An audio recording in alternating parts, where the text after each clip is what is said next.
Today's show is brought to you by Lovable. Here we go.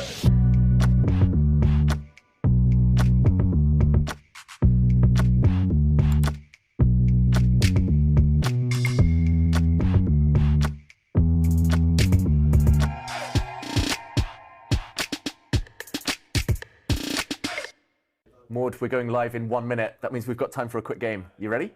15 seconds, I'm in. Let's go. Okay, let's go. Oh, no.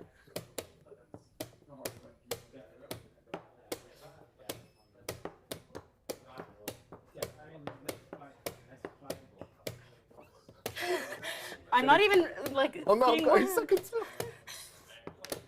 No. Not knocking over pieces. No. I have to make something smart happen. Oh no, queen blunder. No! I'm sorry.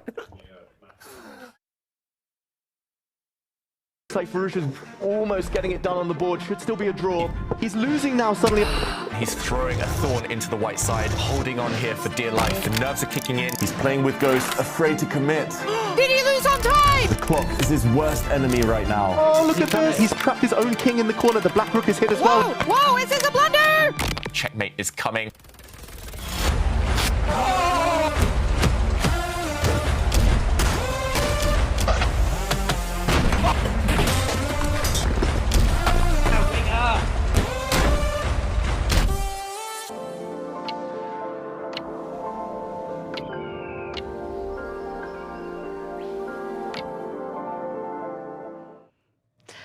Welcome to Title Tuesday, Game Week 9. We're entering the final stretch of the autumn split. Only 5 game weeks remain, and today is a crucial opportunity for players to close the gap at the top of the standings. As always, in the studio, we have Grandmaster David Howell, catching your breath after that crazy game. Yeah, I mean, I'm still recovering. I was guilty of a bit of a dirty flag, so I'm very sorry, Maud. We do have joining us in the studio today Women FIDE Master Maud Rødsbom, who is hooked on bullet chess. Speed chess is where you shine, Maud.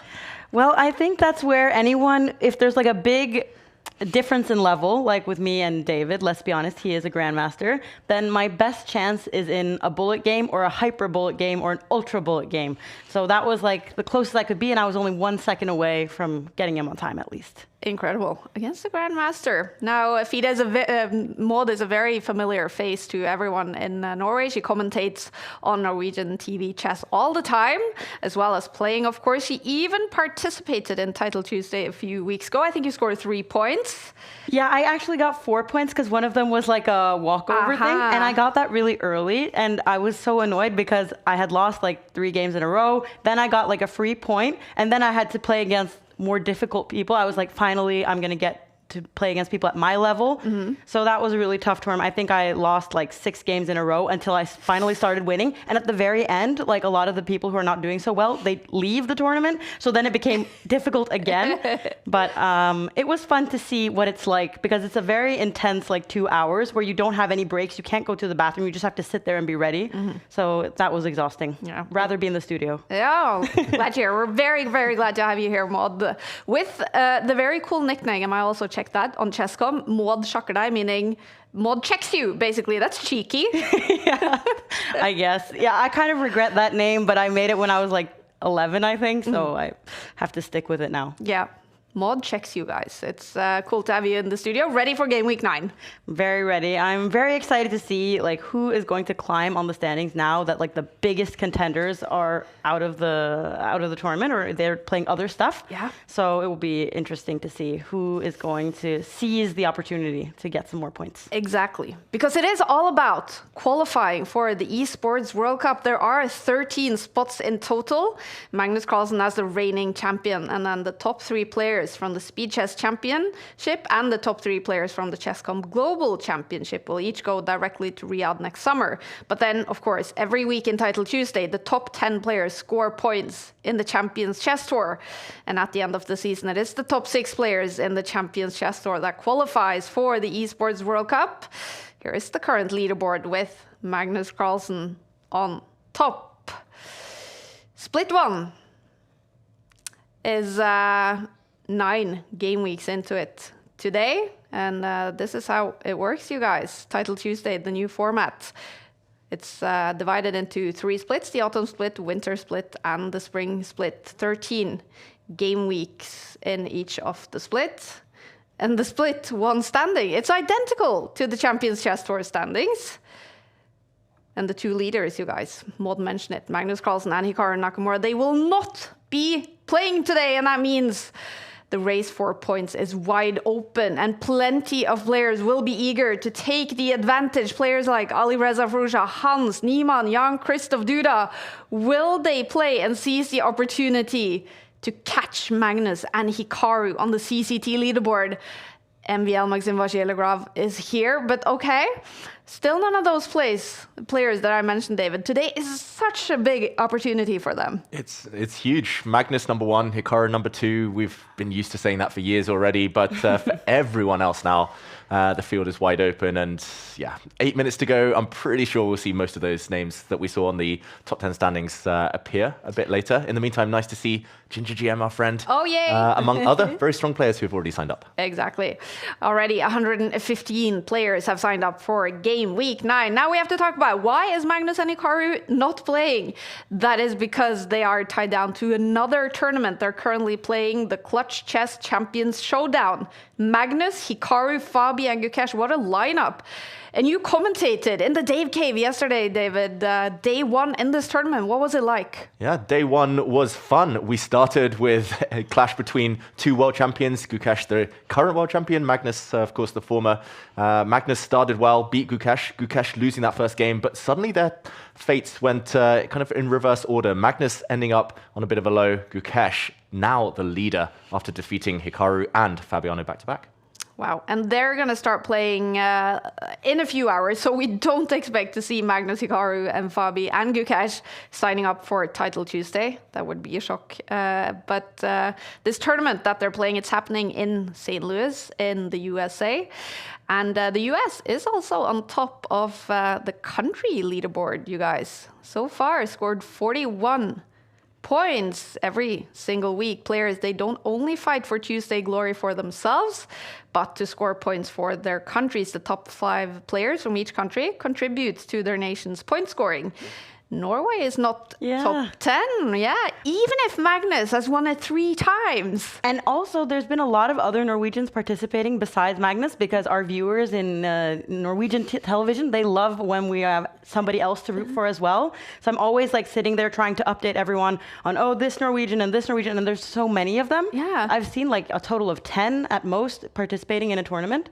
So that's a bit disappointing. We need more points. Exactly. But maybe Håvard can help us today. Exactly. You mentioned it. Magnus Carlsen will not be playing today, but the biggest talent in Norway right now, he will be playing from Magnus's room, actually. He's playing from the 2882 streaming room. His name is Håvard Haug, 15 years old, a FIDE master, but in blitz chess, you guys. This kid is grandmaster level. He's beaten many of the world's top players online, including Hikaru, and he's even draw against Magnus Carlsen in Title Tuesday earlier this year. And not only that, he's beaten David Howell in a game earlier this year. That's right. I'm sick of the sight of him. But here we go. This was the game. He crushed me with the Alien Gambit. Wow. And it was a marathon event, 30 rounds. He was just on fire for most of it. He won 13 games in a row. He is a phenomenon, super speedy, super tricky, and I think he's going to cause some big upsets today. Wow. It's going to be so cool to follow Håvard, this huge Norwegian talent, in the absence of Magnus Carlsen, even beating Grandmaster David Howell this year, you guys. This kid is on fire, and he's in the building. Let's get to know him. I'm Håvard Haug. I'm 15 years old, and I'm FIDE master from Norway, and I'll be playing Title Tuesday today. I started chess when I was about 6 years, when Magnus played against Karjakin in 2016. I remember I beat my dad when I was like 7 years old, and I also beat the Grandmaster when I was 9 years old. I think I'm known for Blitz. I have always played better in Blitz, and I've beaten strong players from a very young age. So I've beaten Hikaru Nakamura. It was in Title Tuesday in April 2024 or something. I beat him in the last round, and I got like 15th place in Title Tuesday, which was my best result at the time. It felt very great, of course. Then I've draw with Magnus one time.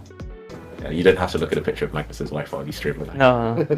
I want to become a grandmaster. It's difficult to become a grandmaster, but I think in a few years I will be able to make it.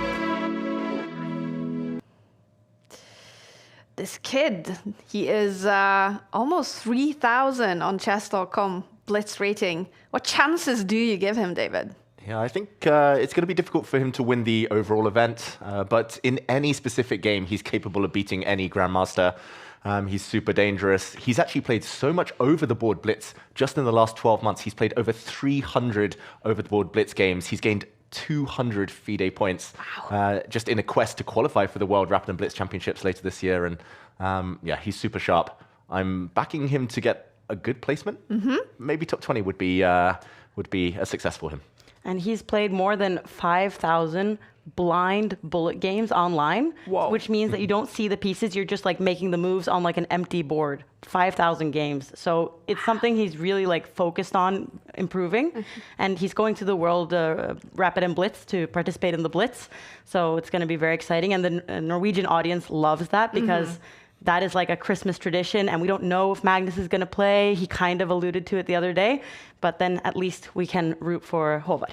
Exactly. And at only 15 years old, he's grown up with Magnus Carlsen as the world champion, which must have been so inspiring. What do you see for Håvard in the future, Maud?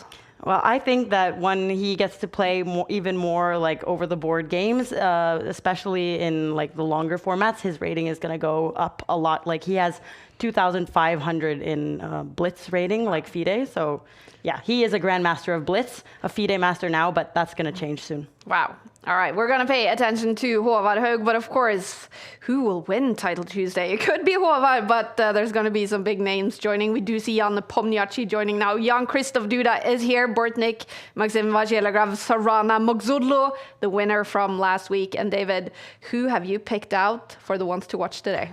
Yeah, I've chosen 3 players, as is usual at this point. 3 very strong players and 3 of the favorites for this event. Magzudlu, first of all, he won last week's event. He was on fire. He dedicated it very nicely to Daniel Naroditsky as well. And yeah, he's one to watch. Can he do back-to-back victories in this event? I've gone for Alireza Firouzja as well, who was also a close friend of Daniel Naroditsky's. Naroditsky seconding him. Firouzja, he can beat anyone on his day. He's already won 1 Title Tuesday this split. And last but not least, Hans Niemann, another firebrand who can beat anyone on his day and who we hope to see play this week. Definitely. I didn't see his name yet, but still, 2 minutes to go until we kick off Game Week 9. 240 players so far. 2 minutes to go until we start. Let's kick off Game Week 9. Oh, and look at this. No. He's winning this early in the game. It's a blunder by Nepo. 2 seconds left for Nepo. 1 second. He's running out of time and Elham wins on the clock. Horrible. Goodness. Horrible by me. The White Knights jumping. 5 seconds each. And suddenly he's dropped his rook. Suddenly Elham was back in the game, but only for a moment because the black pawns are too strong now. 4 seconds each. Who is going to win? Is it the rook or the bishop? A queen appears. Black needs to get rid of the white rook. That will save him, remove the danger. Quick pre-moves. Elham's removing everything, and it's a draw by stalemate. Ooh, Dubov taking this pawn, and now Magnus only has 1 good move. He does't find it. He didn't need to take that pawn back. He could have just ignored everything and won the knight. We see it repeat, and Magnus leans back. It is a 3-fold repetition and a draw. Almost. Ooh, it's a blunder. Hikaru can give a check, deflecting away the black knight, and then the black queen drops. The black queen falling would spell the end. Hikaru needs to find this move. Rook check. He doesn't find it. Hikaru Nakamura misses a free queen there. There it is. It's another win for Hikaru Nakamura. But it was actually Magzudlu who won Title Tuesday last week.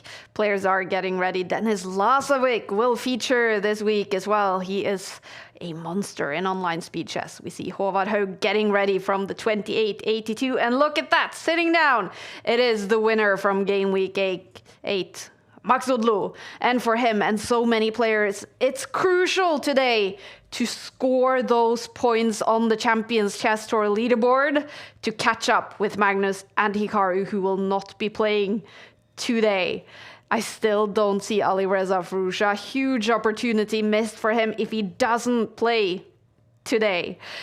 All right, we have 11 rounds of intense chess ahead of us every week in Title Tuesday and the time control. You guys know it. It's 5 plus 0, no increment, super dramatic. And this is what they're fighting for, the CCT points, 10 points to the winner. Magnus Carlsen is on top of the CCT standings with 37 points. And here are the pairings for round 1. Magzodlu is up against Druin. Lasovic is there with the black pieces. Maxime Vachier-Legrand. Who should we follow? Oh, it's tough. I think we start with last week's winner. Yeah. Magzodlu. We start as we ended off last week. He ain't going to be drawing this game. I love it. As we see a queen's pawn opening, the white bishop coming out very, very early. So it's kind of a hybrid between the London system and the kind of torre attack here. Black's queen trying to attack a pawn, white's queen offering a trade. Magzodlu, he loves these offbeat openings. No mainline theory. He doesn't go for too many early piece trades. Tries to avoid endgames as long as possible. Early days here, but I'm expecting the white queen to retreat, get out the way, or an attack on the black bishop. And this is just a very level-looking middle game. He's playing August Druin from Le France. He's 19 years old, an international master, rated on FIDE at 2480, but online blitz chess 20, almost 2700 for the Frenchman. He loves to play Title Tuesdays. He's played the 7 game weeks so far. This is number 8 for Mr.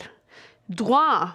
Would that be the correct French pronunciation? I don't know. But I always think it's very fun that we get to see like these completely new players against the elite that we have grown to know over the last years of following chess.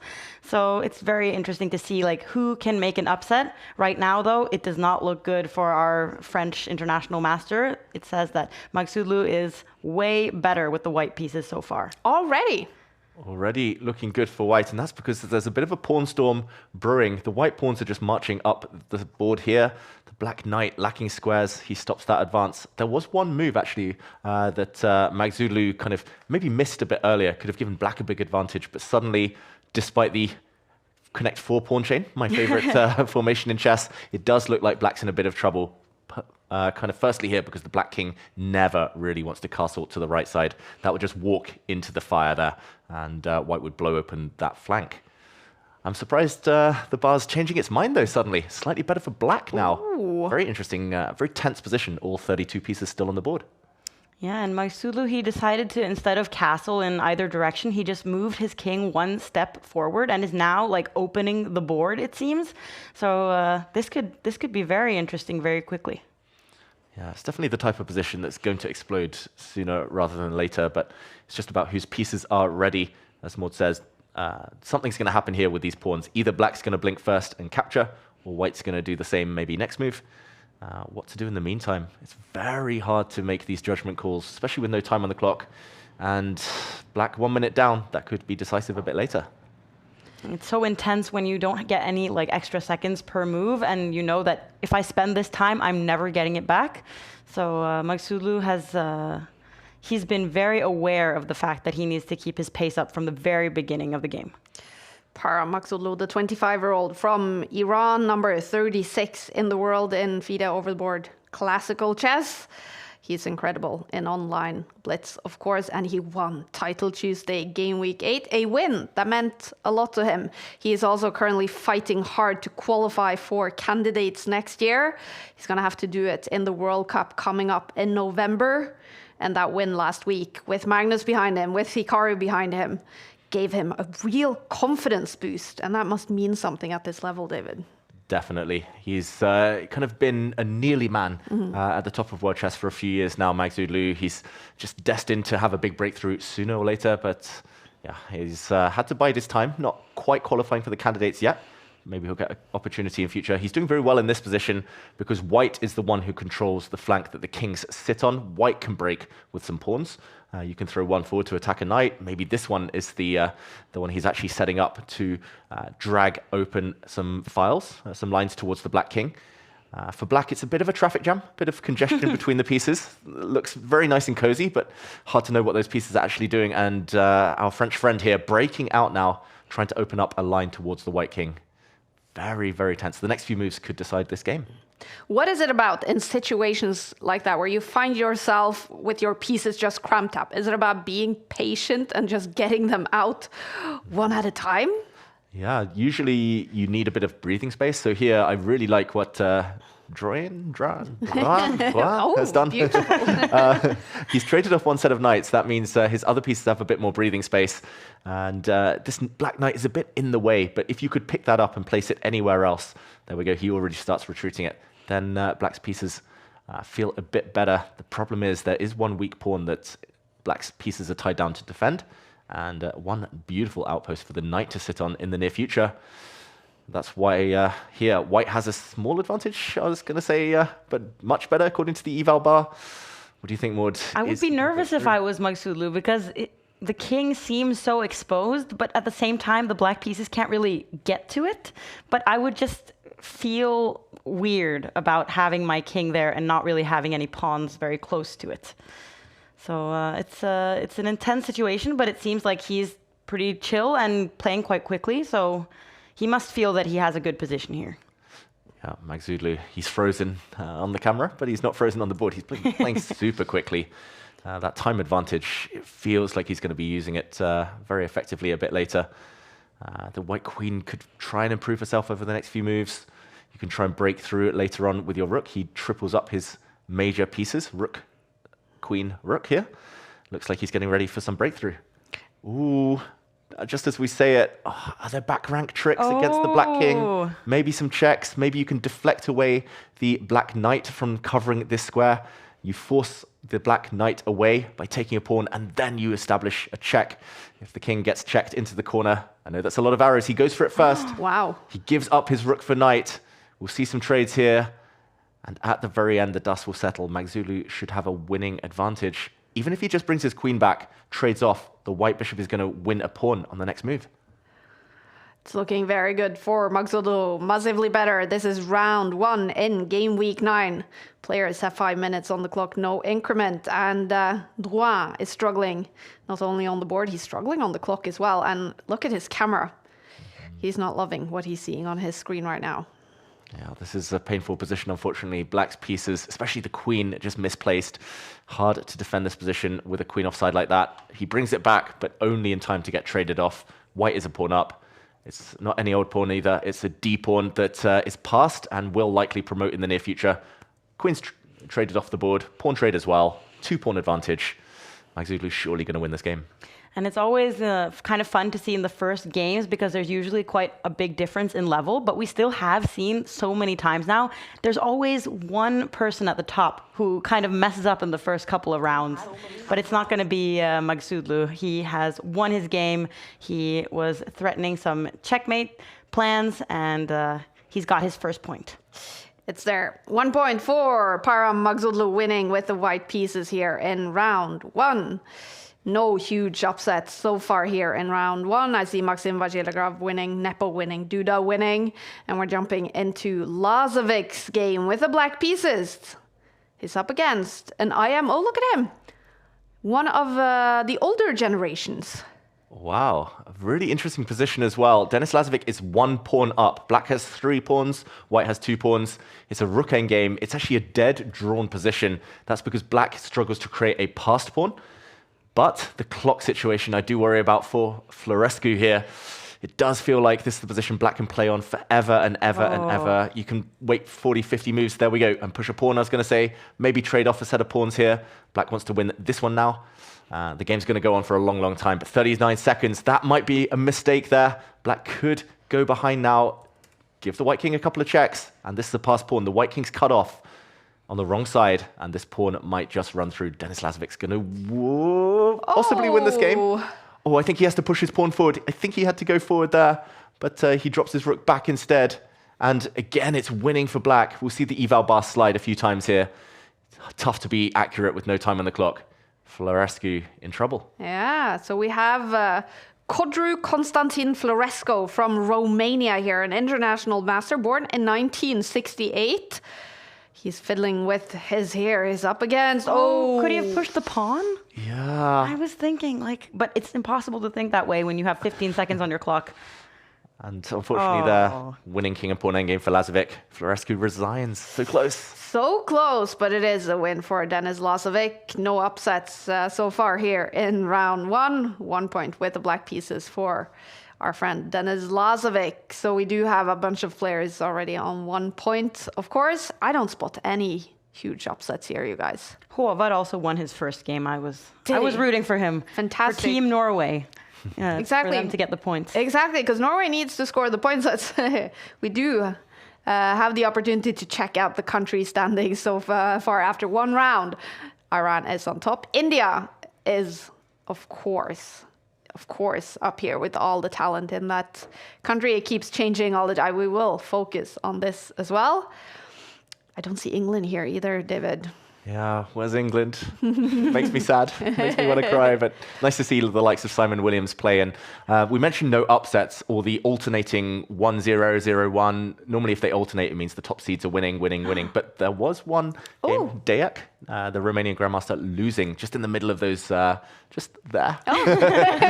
Losing to the underdog. All right. So one upset in round 1, you guys. Round 2 is coming up in only a few seconds. This is a huge opportunity for players like Magzudlo, like Sarana, to catch up with Magnus and Hikaru on the top of the split 1 standings and the Champions Chess Tour standings. Because Magnus and Hikaru are not able to play today, those 10 points today, extremely important. Round 2 is coming up. Here are the matchups. Magzudlo will have the black pieces in this one.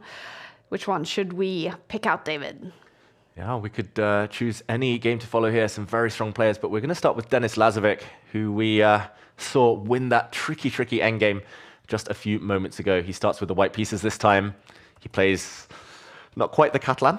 He trades off a couple of pawns. He's left his central pawns intact.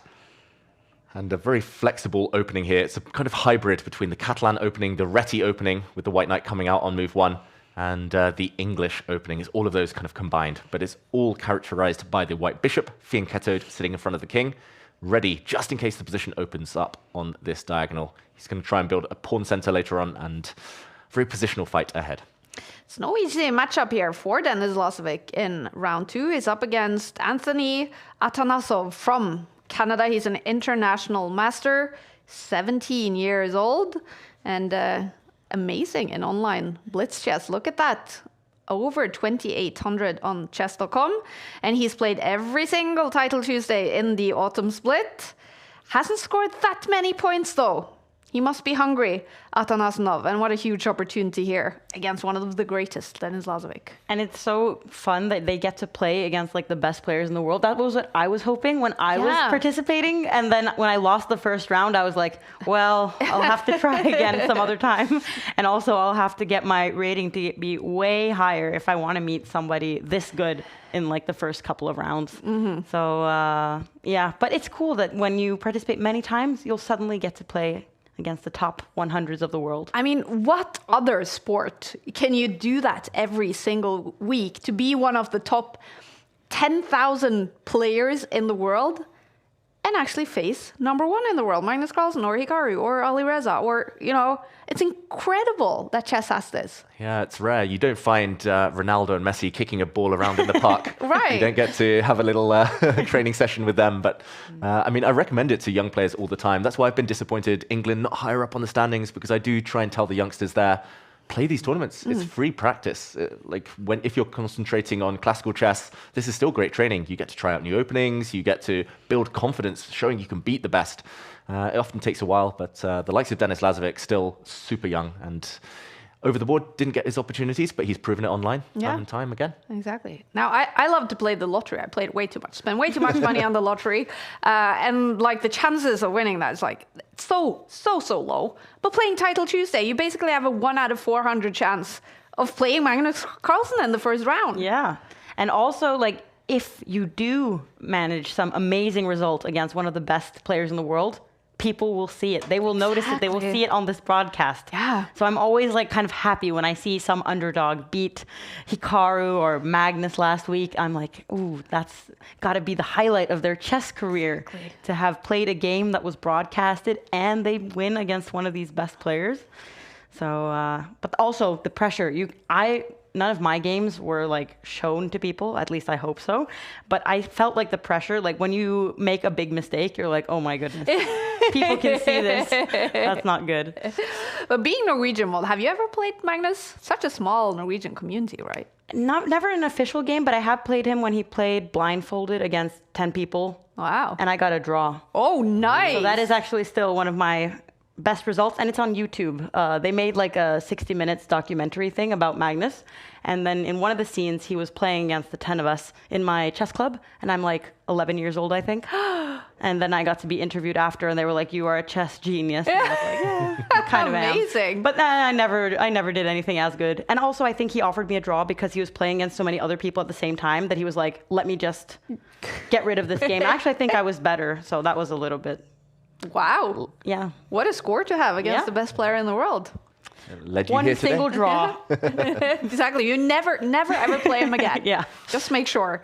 All right. What are we seeing on this board? Denis Lazovic, the great player from Belarus. He is better on the bar. Yeah, it's a small advantage, but it's a stable long-term advantage here for white. That's because black's pawn chain, this trio, can easily be undermined by a white pawn. I wouldn't be surprised to see that move in the next couple of turns. That would totally wreck that chain, break up that side of the board. The white bishop as well has great vision over onto this open diagonal. It could jump in at any moment, whereas the black bishop's somewhat blunted, staring down at a very strong fortified pawn. Black also has a couple of doubled pawns sitting in front of his king. So it's a few small things adding up. But there we go. As predicted, Denis Lazovic breaking through now. It's what we call the minority attack. One pawn undermining two there. And now black is left with some horrible weaknesses. Isolated pawns are never very happy in such a packed board like this. Denis Lazovic will just bring his knight back now, sit on the position, and try to tackle these pawns a bit later. Try to track them down and win them. It's fantastic to see that you guys are following the broadcast, whether it is on Chess.com, Take, or other channels. Do join us in the commentary. If you do have questions for Maud or David, you can ask them there. I will pay attention. Or maybe just let us know who you are rooting for. Oh, what's happening on this board? We've seen a beautiful sacrifice. This is a bishop that's just landed on a square. It can be captured, but taking this bishop would allow queen takes knight, a beautiful temporary sacrifice, followed by a knight fork. Black would then win back the material with interest. So that bishop was untouchable, couldn't take it, Denis Lazovic, but that means he's found himself a pawn down. Bit of a blunder there. Tactical awareness, though, from Atanasov. Very impressive. Atanasov, and there he is, joining us, maybe playing from Canada. He is a Canadian player, and has a great opportunity right now to even beat Denis Lazovic. Yeah. And it's becoming more even on the clocks as well, because Lazovic has started to use more time now that he kind of realized, oh my goodness, what is going on? So yeah, he has a really good opportunity. Oh, he can take another pawn? He can. He's trying to calculate the consequences. Rook takes pawn would allow the white queen to slide across, defending some squares, but also going on the attack. This is white's idea to get the queen and knight combo working. It's a bit scary. So Atanasov now just trying to calculate before he gets greedy. But he can't spend this much time calculating. Yeah. He's never going to get the time back. It's bullet territory. It might be ultra bullet territory soon. If Atanasov isn't careful, he drops his knight back. He's trying to simplify the position here. He wants a knight trade. He wants to even give up a pawn at the cost of, well, at least he's going to get pieces off the board there. Denis Lazovic says no. Repetition? Oh. Second time it's always fun to threaten a repetition against a stronger player and then see them like mentally deal with it. What is he going to do? Is he going to go for the third time? No. Ooh, Denis Lazovic is the one who plays on. He has more time on the clock. I think that was the reason, as you mentioned. That's a check. And I guess he has an ambition to win the tournament. And he doesn't want to give away half a point so early on. But it's risky. It's very, very risky. A queen trade would lead to a very drawish rook endgame, so Denis Lazovic will try to avoid that. He needs to keep queens on the board if he wants to win this game. The black king is somewhat weak. You could imagine the white rook going up and behind with a nasty checkmate later. He blocks the queen trade, but there we go. The queens do come off the board. Denis Lazovic is lightning going to strike twice. We saw him win a rook endgame in the previous round. Ground it out. Is he going to do the same again? But it's 3 pawns versus 3 pawns. This should be an easy draw for black. Yeah, but rook endgames are never easy against people at this level. I messed up so many of them the previous time I played in this Title Tuesday tournament, and I was so embarrassed because I'm sure that somebody would have seen the game and been like, this should be an easy drawn endgame, and then I messed up so many of them. Just blame the clock, Maud. That's what these players will do if they don't save this game. Now I've learned. But okay, the position repeating itself. So hard for white to create a pass pawn. Black's pass pawn, meanwhile, kept under lock and key. The white rook doing a great job behind this pawn. You should always put rooks behind pass pawns. Now this pawn's super strong, but the black rook is trapped in front of it. Very, very hard now for either side to make progress. That's a check, though. The black king will slide back. There is a pin. You cannot take this pawn twice. You cannot take it with the rook now, because the black rook would move out the way and a new queen would appear. This black pawn would promote.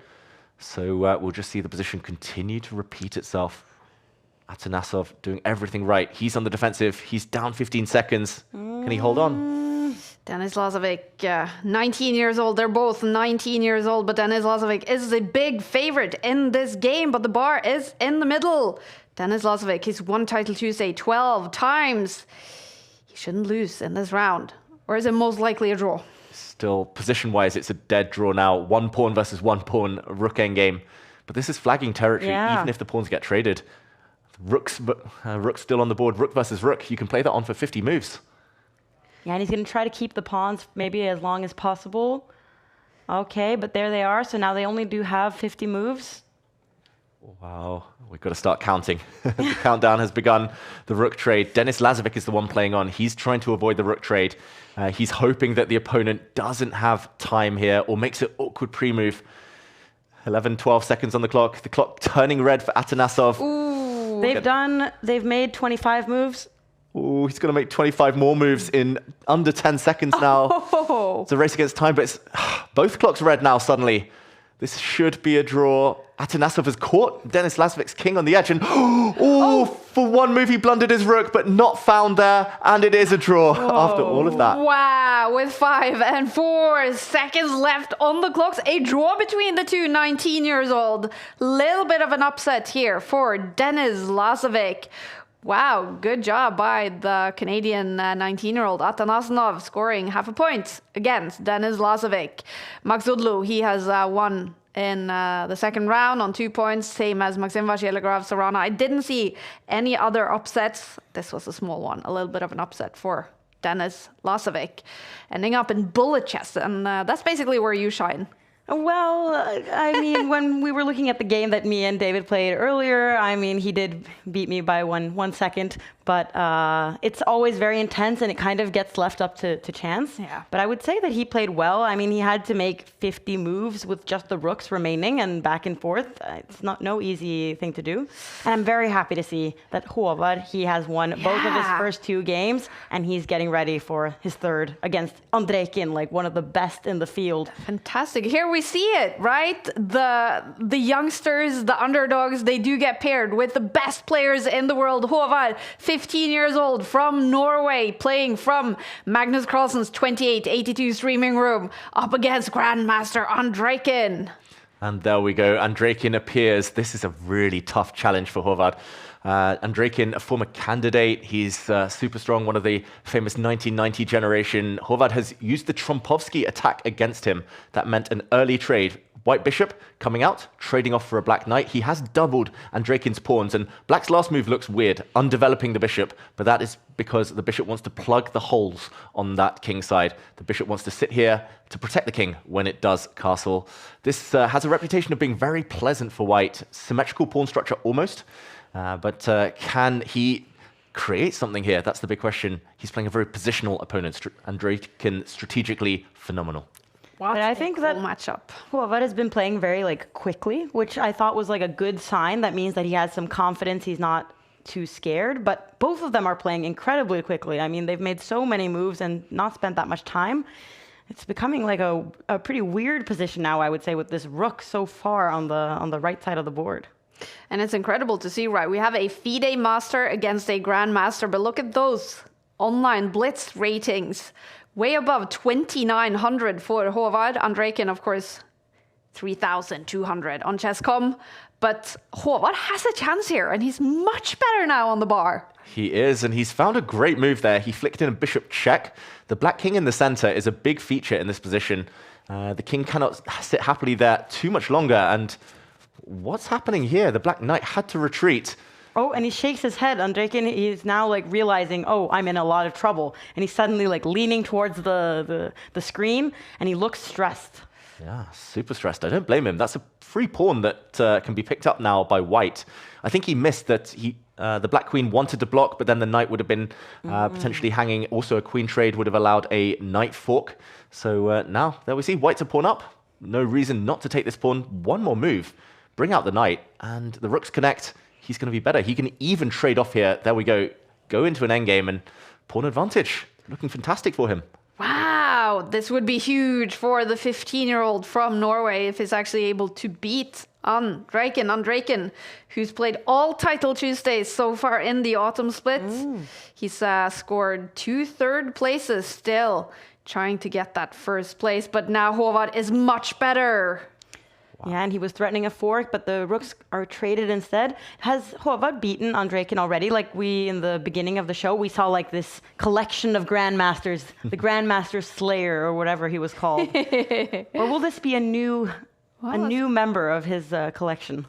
Good. We'll see. Good question. Yeah. Yeah, a new scalp for his young career. This is a check. He's winning a pawn here, by the way. The white knight is coming in. He's going to take this pawn in front of the king. He can also take this pawn now if he wants to keep things super safe.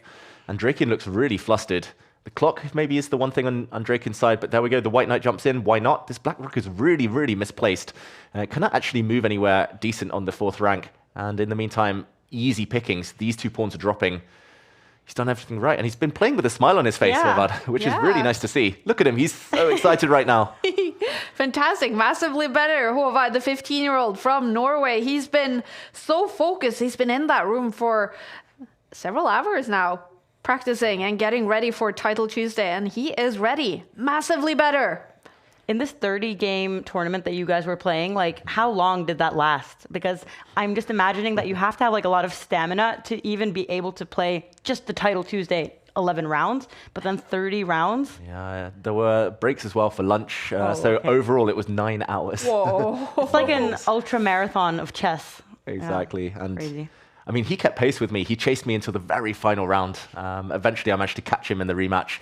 Managed to get there, but yeah, it was not easy. He kept me on my toes. Okay. But I had to really be at my best. And I mean, he's playing at his best right now because he has a winning advantage. Look at Andrejkin. Yeah, is he kind of giving up right now? Doesn't look happy. Doesn't look too enthused. There's a big weakness here that the black rook is now defending, but I wouldn't be surprised if Håvard just slowly improves his king, gets out of any checks. He repeats the position a couple of times. He's not going to take the draw. Then he's going to try and bring his knight forward, hit this weakness, maybe use the rook as well to go behind. And this is the target, this black pawn. But he still plays a few waiting moves. There's no rush. I've seen him play bullet so many times, and he's got all the tricks, the pre-moves, everything up his sleeve. And he's got Grandmaster Andrejkin struggling. He looks stressed out. This would be a huge upset. 15-year-old Håvard from Norway. He's grown up with Magnus Carlsen as his big inspiration as the world champion. And here he is in Magnus's chair doing Magnus things. Yeah, this is a very Magnus-esque game so far. Oh, really? But Magnus would win this. That's the thing. Like, can Håvard do the same? That's the big question. He's done everything right. He keeps checking the black king, gaining a bit of time, or trying to burn his opponent's clock. And there we go. He pushes his pawn forward. He's trying to isolate black's pawns. We could see one trade, but black will be left with 2 isolated. And he's always doing the checks. Like it's almost like he's so methodical in his way of playing right now. That's the Russian school of chess he's using against Andrejkin here. Always repeat twice, and then assert your dominance. Yeah. Play on. More checks. How about the clocks? So Håvard has less than 2 minutes. Andrejkin taken down to 2 minutes. This is the 5th time he's doing this check stuff. But now Andrejkin blocks with the bishop, so there won't be another check. But he's instead getting his knights into better positions. Oh, those knights riding forward. Look at this. He's preparing the knight jump as well into this square, hitting the pinned black bishop. That's almost impossible to stop. You can't move the black knight because the white knight is coming in, and that actually leads to checkmate. The black rook, therefore, probably has to move. You can't touch your king, can't touch your bishop, can't touch your knight. Process of elimination here. Maybe he can move a pawn, but that is ugly too. Just feels like the white knight's coming in, maybe winning a piece in the near future. Winning now, according to the eval bar. At least I don't see any black on that bar anymore. No. Håvard, he's up on time as well. Everything turning in his favor. Upset on the cards. Wow. All right. Well, now it's about keeping his cool and getting this into the 1 point. Andrejkin is stressed, and he has little time on his clock, about to tick down to 1 minute left for the rest of the game. Okay, he does push a pawn. The knight does come in. The black rook defends, but it's all about the other knight now. There we go. Easy pickings. This pawn is dropping next. You could even see a trade on this square. Everything coming off the board. Håvard's going to be 2 pawns up in a pure knight endgame. This is a totally winning advantage now. I'm going to say it's quite straightforward, the winning technique. Once he starts trading things off and simplifying, that's a check, but the white king just moves and doesn't change anything. He's blundered his rook, Andrejkin. The rook falls, the bishop falls. Game over. Wow, we're about to see a huge upset. A 15-year-old about to beat Andrejkin. Make it clean, just take there. They have 3 or Yeah, and then Andrejkin just leaves immediately because that game was so, like, it must have been such a sad game to play when you're just like, you don't have any moves at the very end. But Håvard seems quite unbothered. He seems like he was expecting it for a while there. I mean, this is superstar potential. He just beats one of the best players in the world. Look at him. Super calm. Yeah, he was calm when he beat me too earlier this year. He's a hard one to read. He's clearly so focused on the chess and just takes it in his stride. That was a really clean game. Like, it's rare to see these 3,200 grandmasters get crushed, but that was a crush.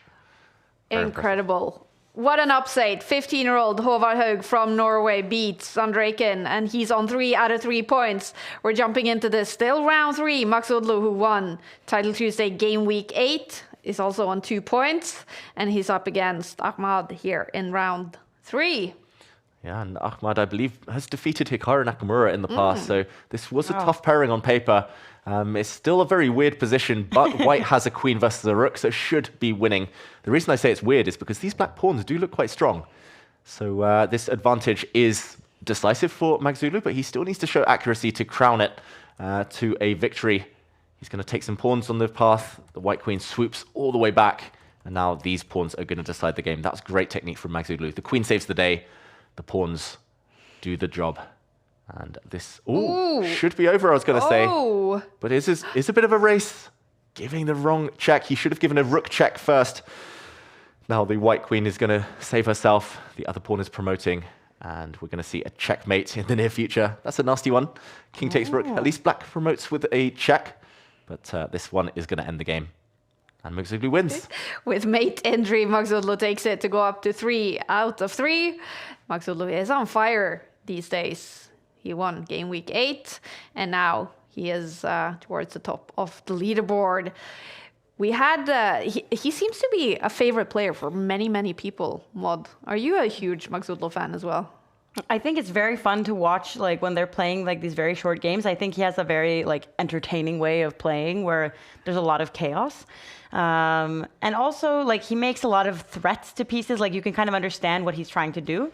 And here we see Maxime Vachier-Lagrave has also won his 3rd game. I can see that there's more than 30. There's 36 players that have won all of their first games. Wow. So that's a lot. Maybe today is the first time in the autumn split that we get to see that 11 out of 11. We're looking out for it every single game week, but we still haven't seen him in the autumn split. Only 7 times in history, I think, we've seen 11 out of 11 points in Title Tuesday. All right, look at that. Max Odlo, a point for him. Maxime Vachier-Lagrave takes a point, and of course the big upset. Håvard beats Andrejkin to take a point, and he is on 3 out of 3. Sarana takes the point. Pranesh losing, actually, I just noticed. Well, round 4 is starting. You guys, Max Odlo will have the black pieces, so will Maxime Vachier-Lagrave. Nepo against Korobov, that's a big matchup. Of course, I'm trying to look for Håvard Haug's name. He's playing against Esipenko. That's a cool game. 2 youngsters, Andrei Esipenko and Håvard Haug with the black pieces. Can he do it again? That would, of course, be another huge upset. Andrei Esipenko, a big favorite in this game. And what's happening? Yeah, it's symmetrical play so far. Both players putting their d-pawns out, fianchettoing their bishops, getting castled. This is what they call the solid system in the Fianchetto Grunfeld. Not the most sexy opening title, but very solid play from Håvard so far. And if he does win this game, we'll have to start calling him Mini Magnus. Yeah. Very impressive that last game. But for now, he's starting in much more solid fashion as Esipenko looking a bit stylish there.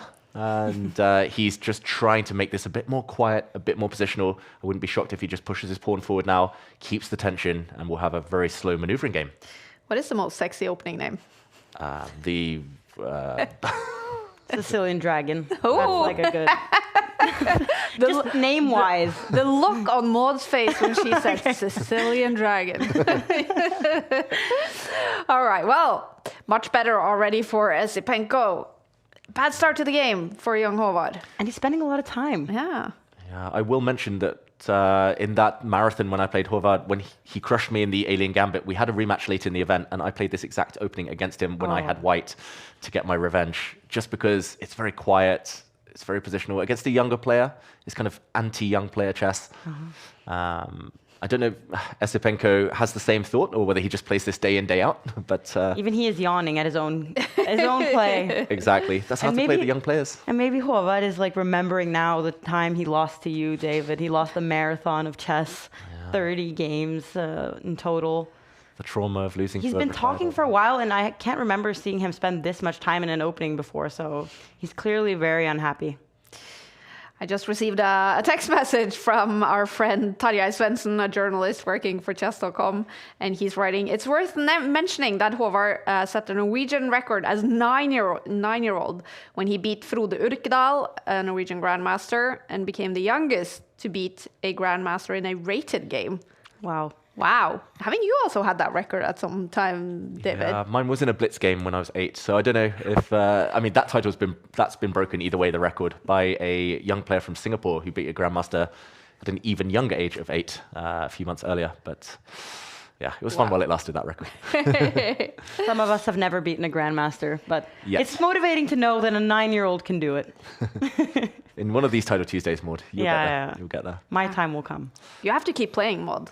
I definitely will. Yeah. I did get to play quite a few grandmasters when I was playing, or I think I played 2 or 3. So, and I don't usually get that opportunity, so that in itself was a reason to play. And in the meantime, on this board, it's much better for white because he has won a pawn. It was the queen coming out earlier to this square, hitting a pawn in this direction, hitting a pawn in the center that bagged a bit of material there for Esipenko. Håvard has some compensation in his light squared control, especially if white's light squared bishop is traded off. It would make the white king a little bit vulnerable. The black bishop has great potential if it can ever open up. So I'm not going to write him off yet, but it's a difficult position to come back from, and he'll have to fight very, very hard to find compensation for the material here. His plan is bishop takes bishop, followed by the black knight leaping into the center, and that would give him some chances. Esipenko trying to figure out a way to stop that plan. Esipenko is, of course, also one of those players who really, really wants to score Champions Chess Tour points today in the absence of Magnus Carlsen and Hikaru Nakamura. He currently has 9 Champions Chess Tour points. A win in today's Title Tuesday will give him 10 points, and he will be on 19. Not at the top, but much, much closer to the top. And he is on 3 out of 3 points. And in a good situation here against Håvard in round 4. And another long think for Håvard here. He does trade off. I'm expecting the black knight to sit in the center of the board. He trades off first. Very, very surprising. He uses a queen check. He wants to win this pawn, but he might have missed that Esipenko's queen is also doing some capturing of her own here. She's going to go pawn hunting. White's still going to be a pawn up when the dust settles. It's just whether you want the queens on or off this board. I think he should keep the queens on. I think that's his best bet of staying alive in this game. There we go. He takes a pawn. Another pawn drops. And tactics time. Can black find compensation before the white queen gets even greedier on this side of the board? Under Esipenko, it looks easy for him. He looks a little tired today. He's super, super chill. And he's playing fast as well. Håvard is already under 2 minutes on the clock. Big moment. He found the right move, Håvard. He brought his knight into the center. His Queen and knight doing some good work, and I was going to say he needed to push his pawn forward to hit the white bishop, which actually was lacking some squares. That would have given serious counterplay there. But instead of getting that counterplay, he's suffering again. The white queen's going to take this pawn, and white's a pawn is going to become very strong in the near future. It's 2 versus 1 on that flank. The knight is so strong here, controlling everything. Håvard's in big trouble. Yeah, and you can tell by his body language and his expressions as well that he's very aware of it. So now he's like a complete contrast from the previous game where he was kind of smiling and like nodding along. Now he's not very happy with how this game has played out, I think. Yeah, 2 pawns down. I'm very impressed by his poker face, though. He's clearly not happy, but he's not shaking his head. He's not cursing, and he knows he's losing here. I think a very classy move would be to just push this pawn up 1 square to stop the black queen. There we go, played, to stop the black queen giving any checks, and that kills the counterplay. There's no checks that can be given to the white king. He's still trying. He's hitting this pawn now, but it shouldn't be enough. This is swindle territory. You need something a bit magical to come back from the deficit here. 2 pawns down. If the queens come off, all the rooks come off, it's game over. After that huge win in round 3 for Håvard, it's looking difficult in round 4 against Andrei Esipenko. A young talent, Håvard. Another young talent playing Title Tuesday today is Faustino Oro. Actually, he's won 2 games, but also had a loss, and his game right now in round 4 is balanced. He is named the Messi of chess. There are so many like young chess talents that you kind of like lose track of all of them, and then they kind of appear. And especially in Title Tuesday, I feel like every other player is some like amazing talent that is very young. So it's fun that they get to play against the best in the world. It really is. Yeah, it's just fun. Like maybe someday we'll try and figure out the average age of players in Title Tuesday, but we have players of kind of 9-10 years old. We've had, what was it, a 70-something-year-old as well? Yeah, Papu Murthy. I will never forget his name. Papu Murthy from the US, 76 years old. Legend. And yeah, nice to see everyone trying to take part, everyone trying to get their go against the very top players in world chess. Håvard here, he's trying to desperately prevent this white pawn from promoting, but the pawns protect each other. The black queen, black rook are both tied down. This might be the killer blow. The white rook stepping behind now, helping a promotion. White's going to be a rook up when the dust settles. Håvard, yeah, I think resignation would be justified here, but he's playing on. Rook takes bishop. That will result in a queen trade next. White will have an extra knight, and Esipenko wins. He goes up to 4 out of 4. Andrei Esipenko, a big favorite in this game. Håvard, he has a record of beating the big grandmaster, but this one was a loss. But still on 3 points. He can still do very well in game week 9. He looks the exact same look as when he beat Andreikin in round 3. A chill guy. Still round 4. This is Parpiev against Sarana. Sarana, the grandmaster, who is one of the players towards the top of the Champions Chess Tour standings and wants to score big points today. Yeah, it looks like he was hiding a smile for a second, but he's definitely not smiling about this position. Alexei Sarana, he is currently a pawn down with black. It was worse a moment ago, but still a struggle for him. This white pawn actually keeps the black king caught in a cage. So many checkmating ideas against that black king on the back rank later. The white knight nicely protects that pawn, but Sarana has done some repair work on his position. He's trying to capture this one in the corner.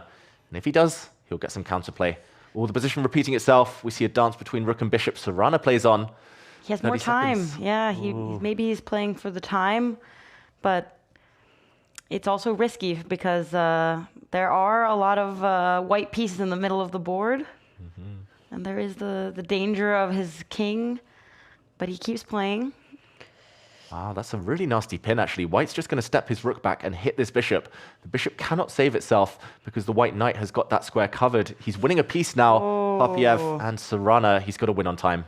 It's a clear knight. This is a totally hopeless position in normal chess. It's all about the clock. Can he flag? He's got to stay alive for a while. Wow. He's up against Isaac Parpiev, born in 2009, 16 years old, a candidate master, much lower in over-the-board chess than Sarana, but look at his Blitz online rating. Over 3,000, incredible. Yeah. Oh, it's going to be just down to the seconds. This always makes me very nervous. Stalemate, stalemate. You can give up your rook. If it's taken now, the black king is trapped and it's not in check. He might save himself, Zorana. He does. Stalemate saves him. Wow. Oh, eventually it is a draw. Did Zorana get very lucky there? Yes.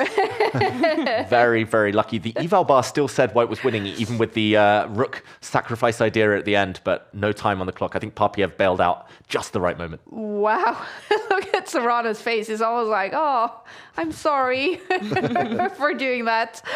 Well, he gets the draw, Zorana. That takes him to 3.5 points. And we do have a couple players, though, on a perfect score so far, 4 out of 4.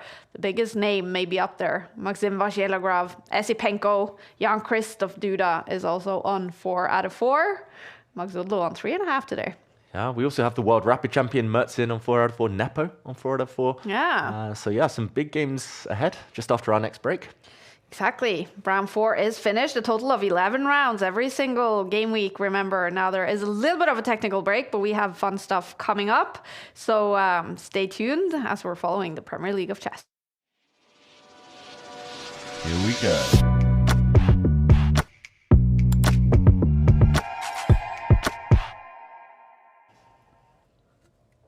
What a fun game week. The upsets have already come in, and we do see the big names scoring points towards the top of the standings. Maxim Vachier-Lagrave. Would you be surprised if he won title Tuesday? No, he's. I mean, he's such a legend already. He's won Blitz titles. He's won so many big tournaments. I think the only surprise is that he hasn't won more these days in the past, and that he hasn't been playing week in, week out. Nice to see him on form. Definitely. Who is your favorite player? Except Magnus Carlsen, maybe, being Norwegian. Oh, that is actually a very difficult question. I saw that Anna Kremling was playing this one, so she's like the one I'm rooting for, and I'm like checking each round, how are you doing? So I guess she would be my favorite right now. She did win her first game, but then she, of course, faced some difficult opponents after that, and now she has 1.5 points, but in the first 4 rounds, I mean, that's a great start. Yeah. So yeah, I guess she's my favorite right now. Fantastic. It's so cool to see Anna Kremling playing, a streamer, but also a female player. We don't have too many female players featuring in Title Tuesdays. So fantastic that Anna is playing, that Maud sometimes is playing when she's not commentating. The one time. Yeah, the one time. But she will keep playing. Yeah. It's also fun to see, of course, the youngsters. We did see Faustino. He won in the previous round. Maybe he can get up there to face the big guns. Nepo is playing today. He won in the previous round. So much has happened so far, and we're now going to check out an action replay presented by Lovable. And it is the game between Håvard and Andrejken, of course. A huge upset in this. And how did it actually happen, David? Yeah, it was very impressive, Håvard's win. He won a pawn in the opening thanks to a bit of a slip from Andrejken, but the technique here, he actually just gave up his pawns, allowing the black bishop to come and grab a pawn here in order to get active. It was the white rook that did most of the damage. It was the white knights that started jumping. And it was all about the 7th rank, the white rook just marauding, winning pawns left, right, and center. And Andrejken just never got back into the game. White's king super safe, black's king, even in the endgame, vulnerable. And he always held enough time on the clock. He was always in control, super smooth. Wow. Do you think this win meant a lot to Håvard? I think it must have, but looking at his expression, it doesn't seem like he was that affected either. Like he kind of just said that, you know, I should win this against whatever player I'm playing against. But I think if it was me, I would be like completely distracted. I wouldn't be able to concentrate on my next games. I would need a break. I would be like, I can't believe I beat one of the best grandmasters in the world. Yeah. But yeah, he seemed to just be like, okay, on to the next one. This isn't that shocking to him. Yeah. And yeah, we talked about David, a FIDE master, but just incredible, especially in online blitz chess. Yeah. Is this a guy that you would, if you were his trainer, would you even recommend him to specialize in blitz and even online blitz chess? Yeah, maybe blitz and rapid. Yeah. Like, there's enough blitz and rapid tournaments throughout the calendar these days to kind of sustain yourself, to make a decent living if you are successful. It is tough because kind of conventional wisdom tells you studying classical chess, slowly analyzing your games, going through openings, that kind of is the big growth kind of indicator when it comes to chess understanding, which also helps your kind of blitz chess. But whatever he's doing right. Yeah. And, I think the reason he hasn't been reacting is because he's beaten Hikaru before. Yeah. Once you've beaten Hikaru, everyone else is like, yeah, of course I'm going to beat them. At only 15 years old, it's incredible. Here he is, Håvard Haug is getting ready for round 5, starting in a few minutes. Really, really good at chess, and you have to be really, really good at chess to beat those grandmasters, to beat those top players. You no longer have to be really, really good at tech to create apps, you guys. You can just use Lovable, our presenting partner.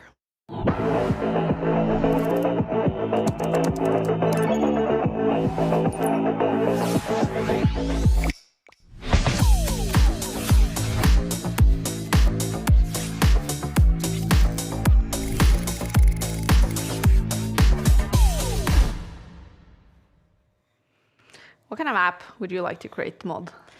I have created an app where, like, because you are a tech, you know tech, so you could actually create that. But I didn't make it with AI, which now I think it's not that impressive. But I made like an app where people can vote on a move to play against one person. So like, me and Ludwig were doing this event where he was playing blindfold chess against like 400 people, where they were voting on the moves. So I was like, I used to think that was impressive, but now with like AI stuff, I'm sure somebody could make the same thing. So that would have saved me some time. Yeah. Well, especially now you can use Lovable using AI to make apps, whatever kind of app you would like to see on the market. Round 5 is starting. Let's take a look at the matchups. Maxim Vachier-Lagrave against Pranav. That's a big one. Murdzin against Theodoro, which we always see up there. Nepo, Chigalko. I don't know, David. Which game should we jump into? Yeah, and I think the choices between MVL and Pranav, who are 2 fantastic players, and maybe Nepo and Zigalko, both of those clashes quite juicy to me. We do jump in with MVL. We'll try and get him focused on the camera. There we go. And, in the meantime, it is a Spanish opening. MVL's been playing this literally since he was about 7 or 8 years old. The first time I met him, he brings his bishop out time and time again, applying pressure on this black knight. He wants to win a pawn in the center. Some little nuances, little pawn pushes on the flank, just avoiding any bishop traps there. But the idea is essentially that if white takes in the center, black does the same, and things start to explode. Pranav, and they call him Buddy Pranav. He's a world junior champion. He's super speedy blitz expert. Yeah, I've seen that he is almost, like in several of the rounds so far, he's been one of the first players to kind of end his game. So he's like been at the top of the standings because his game was done after like a minute or 2. So he's been very quick in expediting the 4 people that he's beaten already. 19-year-old from India. Is he one of those players close to Arigasi, Gukesh, Prag, all in that same age group? Yeah, he's in a similar age group, and that must be frustrating for him. Imagine being the same age as the world champion. You must think, oh, it should be me too. But, I mean, he's been doing everything right, Pranav. He's a super strong grandmaster, 2,600 plus in classical.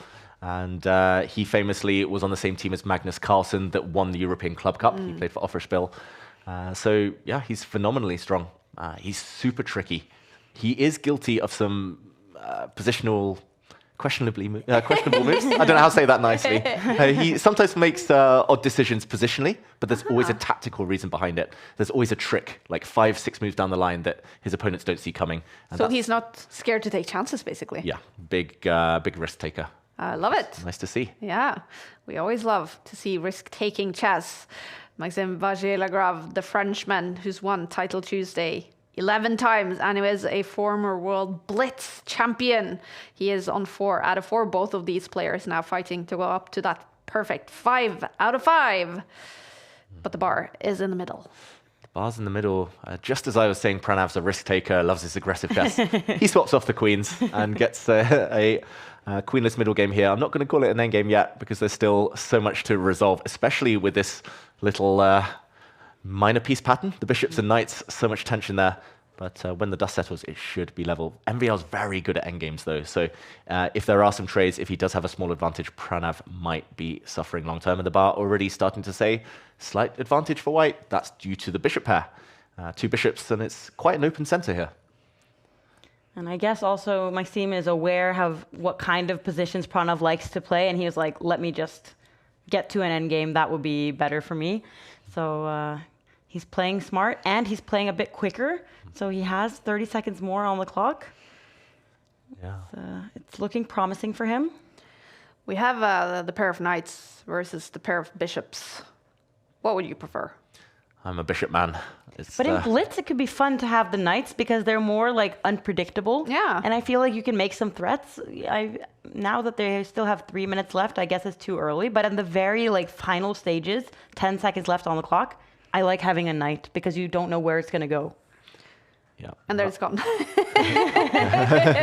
One of them still remains. Yes. But I fully agree, especially the knight pre-moves. Yeah. So hard to predict, so tricky. They attack so many things that you don't expect them to. And next move, the black knight might step back and hit this bishop. MVL, though, I've never seen him behind on the clock, ever. In Blitz, true. Rapid, Classical, he's just always ahead on time, always so confident. I don't know how he does it. A bit of magic there.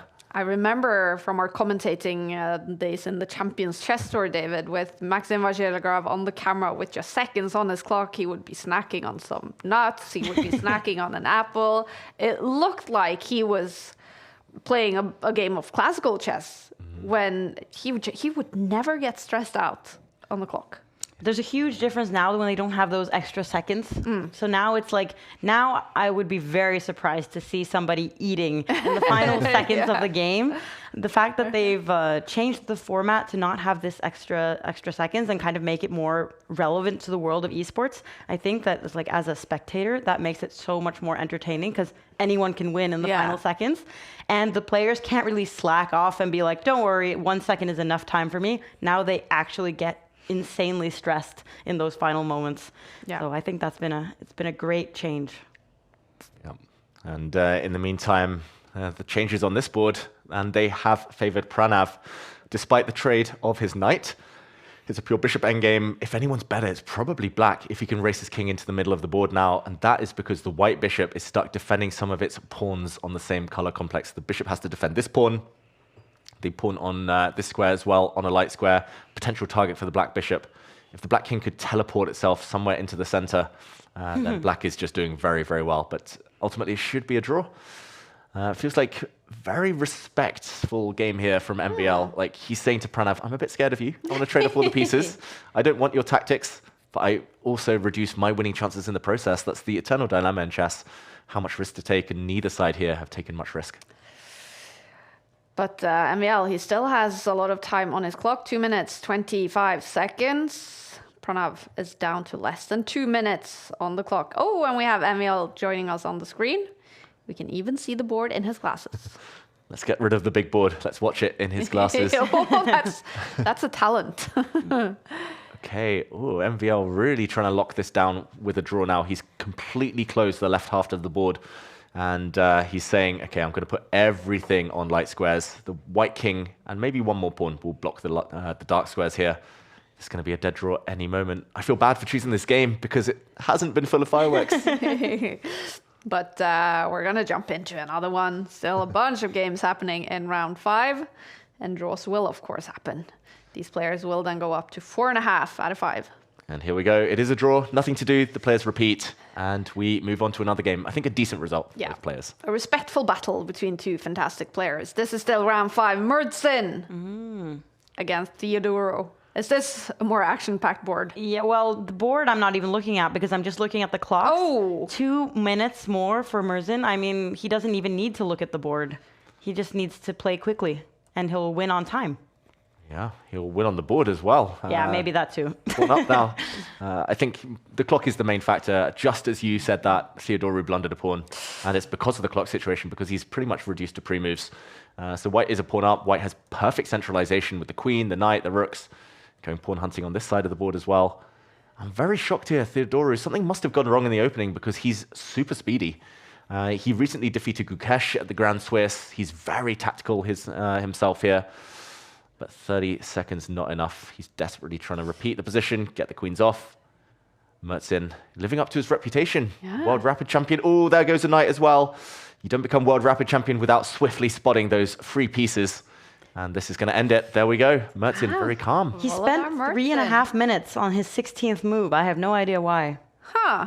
Weird. Maybe Theodoro, I then suspect. Well, he loses this one against Volodar Mertsin, the world rapid champion who plays Title Tuesday for the first time now in the autumn split. Still round 5, Muradli against Esipenko, both on 4 out of 4, heading into round 5. Oh, and Esipenko, we saw him win a very convincing game earlier, but now he's in a bit of trouble. He's a pawn down. It's queen and knight versus queen and bishop.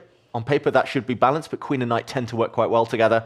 On the left side of the board, though, 2 pawns versus just 1. So any queen trade will help white. Bishop for knight trade probably helps white. That does mean that Muradli has a bit of leeway to play with. He's looking for those trades. His queen is dominating the center now as well. If he can somehow keep this pawn alive in the corner, then he will go on to get great winning chances in this game. The clock, though, I sense a time scramble imminent.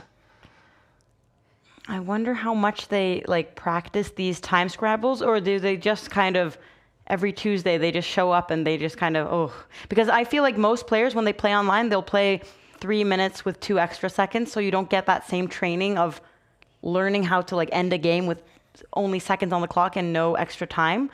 But now they have to get good at this because that's what Title Tuesday and the Esports World Cup is going to require from all of these players. Exactly. Yeah, and in the meantime, Black's won the pawn back, but has lost a bit of coordination. The white knight threatening some jumps. It does actually have to retreat in the end. Esipenko attacks that knight, which is defended by the queen.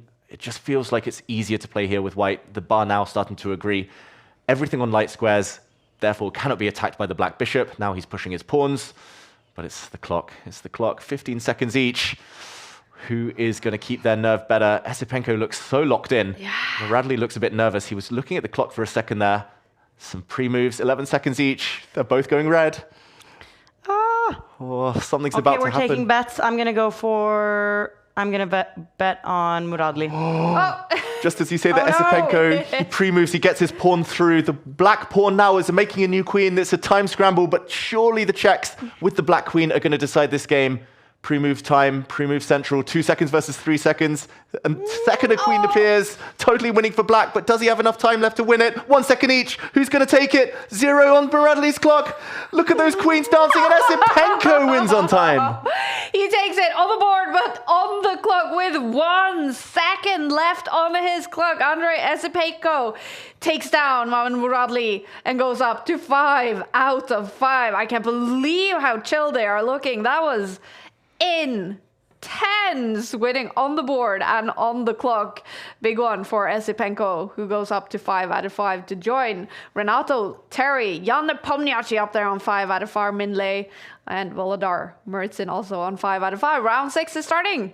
Esipenko against Nepo, Mertsin against Minh. We're going to jump into a game in round 6, and it's Esipenko against Jan Nepomniachtchi, the 2 Russians. Wow. And they don't get any breaks here because Esipenko just finished the craziest time scramble I've seen in a long time, and he looks so chill and unbothered, and now he's just having to start the next game, but he's keeping quite the tempo because he still kind of has this instinct of move quickly. Exactly. It must be difficult to sort of shift tempo. Yeah. Yeah, I'm still stressed thinking about that previous game. That final position is one of the weirdest final positions I've ever seen. Why did he get a second queen? What was the point of that? Yeah, black had 2 queens, white had a new one that just got promoted, and of course it came down to milliseconds at the end. But Esipenko, I do wonder whether that's a stress bracelet as well that he's holding in his hand just to keep himself calm. And he's such a chill guy in general. He actually defeated Nepo at the Esports World Cup, knocked him out in a match there. So some recent history in this in this all-Russian clash. But in the meantime, looking very level on the board. It was an Italian game, but I'm looking at this this double stack of doubled pawns and thinking it's roughly level right now. I think despite the eval bar saying slightly better for white, Nepo should be relatively happy. We do have some other cool matchups in round 6. Håvard, who won in game 5, coming back with a win after losing to Esipenko, is up against Andrew Tang. That's a cool matchup. And I also did notice that Anna Kramling won her game in round 5. So that's very cool. But this one, huge one between 2 big Russian names. And they're both on 5 out of 5. Yeah. Clash of generations, and Nepo just in recent months has struggled a bit against younger players. We see Esipenko trying to push pawns now on the left flank here. He's trying to kick away this black knight. The only reason white might have a small advantage is because once that knight gets kicked away, there's chances to attack this central pawn. This is the weakest pawn of them all, only defended by the black queen. Once that knight gets kicked away, white also can break forward in the center. It's so complicated though. So many pawns in this middle of the board and so much to calculate. Nepo eventually taking his time, does push a pawn of his own, and we'll see maneuvering, I think, for the next 5-6 moves, and then the position might explode. Yeah, Jan Nepomniachtchi, he missed the 4 first game weeks in the autumn split. He was playing in the Grand Swiss and missed those game weeks, but still, he's played fantastic when he's been able to join after game week 5, and he does have 7 points on the Champions Chess Tour leaderboard, meaning today is a big, big day for him to score 10 points for Nepo today, and to catch up with Magnus and Hikaru on the top of the leaderboard would be massive for him. And he has a huge chance to do so. But it's a tough field, and it's very difficult to perform through all of these weeks again and again and again, because just like a small mistake, I mean, now they have 5 out of 5, but now they're just going to play against really difficult players for the next rounds. So it's very difficult to never make like a small mistake. But there are 6 players that have won all of their first games. So we still have the possibility that somebody will win with 11 out of 11. Hasn't happened since we changed the time format, but it used to be something that would happen like maybe once every couple of months, and it would be like a big thing, like, oh, Magnus won all 11 games. Yeah. So yeah, I'm looking forward to the first person who's able to do that. With 5+0, because it must be more difficult with a new time format. Definitely, there's more variance. Like you can't always dominate games. You know you'll have to enter at least 2 or 3 time scrambles throughout the event, and to win those is scary enough. But to keep your nerve for 11 straight games against world-class opposition is it's not easy. And in the meantime, that perfect score might be difficult for Nepo to preserve here, because he's in a bit of trouble. This pawn is hard to defend. It's isolated, weak. It will drop with a check. In order to hold it, you might have to retreat the queen. You want to retreat it this way, but then another pawn might drop. The white queen looking super strong. He actually goes back in a different direction. That was the only move to keep, to kind of minimize the damage there, to keep the pawns on the board. But Esipenko has a beautiful pawn center now, controlling everything. He's got 40 seconds more than his opponent. It's looking very, very good for Esipenko, who I think will now switch his rook, switch his focus towards a backward pawn on this flank. Nepo, he's also got half an eye on the World Cup that starts next week, so this is a big moment for him. If he gets banks some points now, it's going to be huge come the end of the split. Yeah. He needs to play in the World Cup and hope to become top. Is it top 3 that qualifies for the candidates? Yeah. To get a spot in the candidates and play another World Championship match. Try to take back the title. Yeah, coming top 3 though in a field of, what is it, 128 Grandmasters? Yeah. It's not easy. Yeah. So no guarantees. He is a shared World Blitz champion, Jan Nepomniachtchi. He did share it with Magnus Carlsen last year in New York, but never become World Classical champion. He's played several matches, but never been able to win it. How about Andrei Esipenko? Does he have potential to become a future world champion? Yeah, I think he's in a bit of a funny spot right now, Esipenko. A few years ago, Magnus was talking about him as future world championship material. He defeated Magnus twice in classical chess, which not many people have done throughout an entire career. He did it in a short space of time and within a few months when he was still a teenager, but then he went into a bit of a lull. No big tournament victories to his name, kind of dropping some rating points, but now he's back around the 2700 mark. Feels like he's much more consistent. It's tough though when you're playing against the likes of Gukash and other prodigies. There we go, white wins a pawn. The white queen going pawn hunting there might just step across and back into the center. Maybe could have actually gone back to try and trade queens, but yeah, Esipenko, it feels like he's due a big breakthrough in his career. Yeah, and a big breakthrough in this game as well. Much better now, but he is down on the clock. He's down on the clock. If he gets his knight in, he's just winning with white. Nepo has to cause some trouble over the next few moves. The rook staring across the second rank. Watch out for the black queen to come to this square later, threaten checkmate. We see a rook trade. The black knight sits back on an outpost, and okay, at least he's stable. Nepo here, the black knight, we talked about how tricky knights are. This one is very, very strong in the center of the board. Somewhat compensates for the 1 pawn deficit. But Esipenko trying to get those queens off. So impressive. He's done nothing wrong so far in this game. Wow. So focused. Andrei Esipenko on 5 out of 5, now up against his fellow Russian Jan Nepomniachtchi, also on 5 out of 5. Oh, a blunder. It's a blunder, and how to take advantage of that. I think, there we go. It is a sacrifice. Wow. Rook takes knight. He's cleared a square for his own knight. He's coming in with a checkmate. That is a very hard move to stop. You can't use your rook to defend the second rank because that square is covered by the black queen, and therefore you have to use your own knight. But how to do that? If you move your knight forward, the black queen's still going to come in down to the second rank. The white queen's cut off from the action. That was incredibly well spotted by Nepo as well, because, I mean, he doesn't see this bar that's suddenly like, whoa, there's something here. So you have to be awake at all times. And now he made that move really quickly, I would say. Yeah, I would have spent like 2 minutes. Yeah, same. I would have spent all my time working it out. And even if it's winning, might not have played it. Yeah. But wow, Nepo, he's about to deliver a nasty checkmate, starting with this queen check or a capture of this pawn. The white king can't even start running away because of Whoa. knight checks, and Esipenko resigning. That was so sudden. I guess he wanted to Wow. kind of prove that, like, I can see what's going on here, but yeah, that was weird.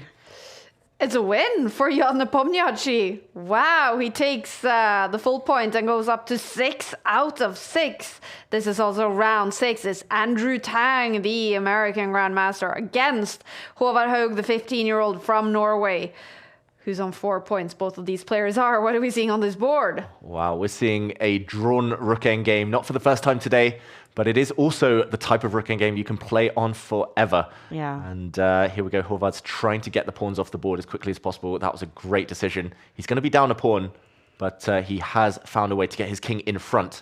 This is a dead draw now. Even if you put your king on the back rank and a rook on the back rank, G-pawns are notoriously bad. They never give any real winning chances. It's all about the clock. Will Håvard try and win with black? He's got 15 extra seconds. Yeah, and Andrew Tang is like really good at playing with super short time controls, but he's the one who gave away his pawn almost on purpose. Yeah, he wanted the draw. He wanted the draw. It's He the was draw. worried. Yeah, it's a draw between Håvard Haug playing in the take offices against Andrew Tang, the Penguin, who will be streaming from the Dave Cave next week in Title Tuesday. He's visiting Oslo and he's going to come to Take to stream Title Tuesday. But today it is Håvard Haug streaming a draw for him in round 6. Still round 6. This is Denis Lazovic against Vincent Keimer, 2 top names in chess. Is Vincent winning this game? He is. He's actually a pawn down right now, but this check, there we go, the queen trade. Maybe with a trade of bishops first would have been even better for Vincent, but the clock is going to decide this one. 2 bishops, beautiful pass pawns for black. It's a matter of time. The knight actually gives itself up, but Denis Lazovic just has no time. He's desperately trying to pre-move, and Whoa. Vincent gave up his bishop there, What? winning his opponent's bishop now. He pre-moved everything and ends up checkmating the white king. Wow. Checkmate on the board. Black wins. Vincent Keimer takes the full point. 3 seconds on the clock for Denis Lazovic. And a loss for him. He's stuck on 4.5 points. And we now see 2 players on 6 out of 6. It is Minh and it is Jan Nepomniachtchi. Renato Terry now on 5.5, together with Vogel, Keimer, and Pranav. Maxim Vachier-Lagrave is finishing up his round 5 game against Ruslov, and there it is. It's a draw. Maxim Vachier-Lagrave goes up to 5 points to join Andrei Esipenko. All right, what a round. And Jan Nepomniachtchi now up there with 6 out of 6. All right, cool stuff. Minh, of course, another player. Fantastic in Title Tuesday format. Exactly. We were talking earlier about Håvard's future. How should he specialize? Minh has been specialized in blitz chess for years. He's now, just in the last few years, become a very strong grandmaster in classical chess, but he was playing online for 10, 15 years and hundreds of games a day. Very experienced. Do you guys know if he usually plays from Vietnam? Because it's past midnight there right now. So I'm just like, sometimes I think about how the different players have like completely different time zones to be sitting in. And I'm always so impressed when like the East Asian players are doing so well and are leading the tournament like Minh is, because it could be very late for him if he's sitting at home. Yeah, but don't a lot of chess players thrive past midnight is what I've heard rumors about. Yeah, we're all born. Maybe it's even worse to be in the US in the morning Exactly. hours. Yeah, okay. I think agree. that's the thing. Yeah. All right, this is round 7 in Title Tuesday, game week 9. Jan Nepomniachtchi on a perfect score is up against another player on 6 out of 6, Minh. The winner of this game will take a leap towards winning game week 9. And will we see a winner or will it be a draw? Yeah, big question over what's going to happen in this game. It's a very level-looking middle game here. It came from the Spanish opening, the Roy Lopez. It was the Schliemann variation for those of you opening aficionados. And once the dust is settled, black gave up a pawn, just temporarily, won it back. We see opposite-colored bishops. It's the dark squared bishop for white, light squared bishop for black. Pawn structure is a bit odd, maybe slightly in white's favor, as black has doubled pawns. White has a bit more shelter in front of his king, as opposed to black's king. But all things being equal, it should just be the type of middle game where the stronger player will outplay the other. Chances for both sides, enough imbalances that I think both players will be happy. And Minh, we see him looking very chill on the camera. He's a hair twiddler. That's his big tell. When he's nervous, his hair starts to get played with. Oh, really? But, he looks very calm for now. Maybe you can even use it as like a poker face kind of thing. Even if he's not nervous, he can start fiddling with his hair. He is apparently playing from Vietnam. I can see a lot of people saying that in the commentary, in the comments. And apparently it's 12 p.m. So it is midnight for Minh. Late for Jan Nepomniachtchi as well, if he is in fact playing from Russia. These two are on a perfect score so far today. Jan Nepomniachtchi playing super fast. Minh down to 3 minutes, 30 seconds. Do you know how much they care about it, David, to have like this perfect score? Do you think that they will be like avoiding a draw in this game, even though that could be like smart for the tournament situation, but then they're going to be like, no, I want an 11 out of 11. And today's a good day without Magnus, without Hikaru. Yeah. That's a good question. I think for the likes of Magnus and Hikaru, it's like a badge of honor. They will try as hard as they can to get 11 out of 11. I think these two, if they're still on 100% after round 8, round 9, then it's definitely on their mind. Okay. But for now, they just want to win the tournament, just want to take down their rivals, just want to kind of position themselves, jockey for that first spot. Yeah. What is the most amount of points that you've been able to get? I got 10 out of 11 once when I won in 2022, but Magnus wasn't playing, Hikaru wasn't playing. Yeah, but you don't need to add that. Nepo wasn't you don't playing. need to let us know. MBL, Farouja, they weren't playing. That was before they upped the prize money and it started becoming more attractive. But I think my average score is maybe, I don't know, around 8. Oh, but that's good. 7.5, 8. Yeah, impressive. Really impressive. Jan Nepomniachtchi. Now, in the move with the white pieces, what is this game about now? Yeah, it's about who can attack first. Opposite color bishops have this really drawish reputation, maybe unfairly so, especially in endgames. But when the queens are still on the board, rook's on the board, it's about attacking the opponent's king. And I quite like what's happened for Minh here. He's opened up a beautiful diagonal for his bishop. You've got to be careful. You might want to move your queen out the way first. I sense some tension here. Rook versus queen, you always want to get the queen out of the way. But the black bishop, I was going to say, should land on the other diagonal. He actually tries to pin the white knight, also attractive. And it feels like white has some light squared weaknesses to deal with. But look at Minh, David. Fiddling with hair. It was a matter of time. It was always going to happen. And yeah, that's a tell that he's kind of getting a bit excited, / a bit nervous. Yeah. Like he knows something's about to happen, critical moment in the game. White better now, apparently. And that's probably because you give a check with the white queen, and you start to kick the black knight out of your camp. All right, Minh from Vietnam, 29 years old, a grandmaster. He has 3 points in Champions Chess Tour, fighting to score a bunch of points today. Called Wonderful Time is his nickname on Chess.com. I love that. He's won Title Tuesday 13 times, and he loves playing Title Tuesdays. He's played every single game week in the autumn split. Still not won it though. But he has a huge chance today. He's always been up there, I feel like. He's always on these top boards at this moment in the tournament. But then maybe he's been struggling a bit against like the very top people. Which is what's difficult when you do have 6 out of 6 points, is that you really can't avoid like the best players anymore. Exactly. Well, the bar is swinging back and forth in this game. Yeah, big missed opportunity for Minh. If I remember correctly, by the way, he won the final Title Tuesday before we reimagined things. But big opportunity for him. He should have planted his bishop in the center, and he would have been staring down at this pawn. The black queen, black bishop would have been teaming up against the big weakness in front of the white king. It's all about the light squares there, and he should have been pushing his pawn 2 squares. He only pushed it 1 square forward. Very meek move there. A bit braver with that pawn would have given him an advantage, and now still slightly better. He's going to move his queen forward. It's all about whether Nepo's queen is offside at this moment in time. The idea is actually to drive the black queen away from the defense of her rook. Rook is attacked twice, so maybe the queen will drop back in this direction, but wow, rook takes rook as a queen sacrifice by Minh, and a blunder from Nepo, who took the queen. Where is the win? Is there a checkmate in this position? Minh, wow, look at those rooks coming in. He's about to take this pawn. The king is doomed. It's just checkmate. He's given up a queen. He's even giving up this rook. He's going to take this pawn, and no matter where the white king goes, the black knight delivers the killer blow. And he's sitting as if he's playing a classical chess game and like leaning towards the board, putting his thinking cap on. And that was incredible. He threw his rook forwards on the board, and then he threw himself forwards towards the camera. And Nepo is now spending a lot of time. He's probably noticing he's blundered. Wow, and it's not the type of blunder you can come back from. It's the type of blunder that just ends the game.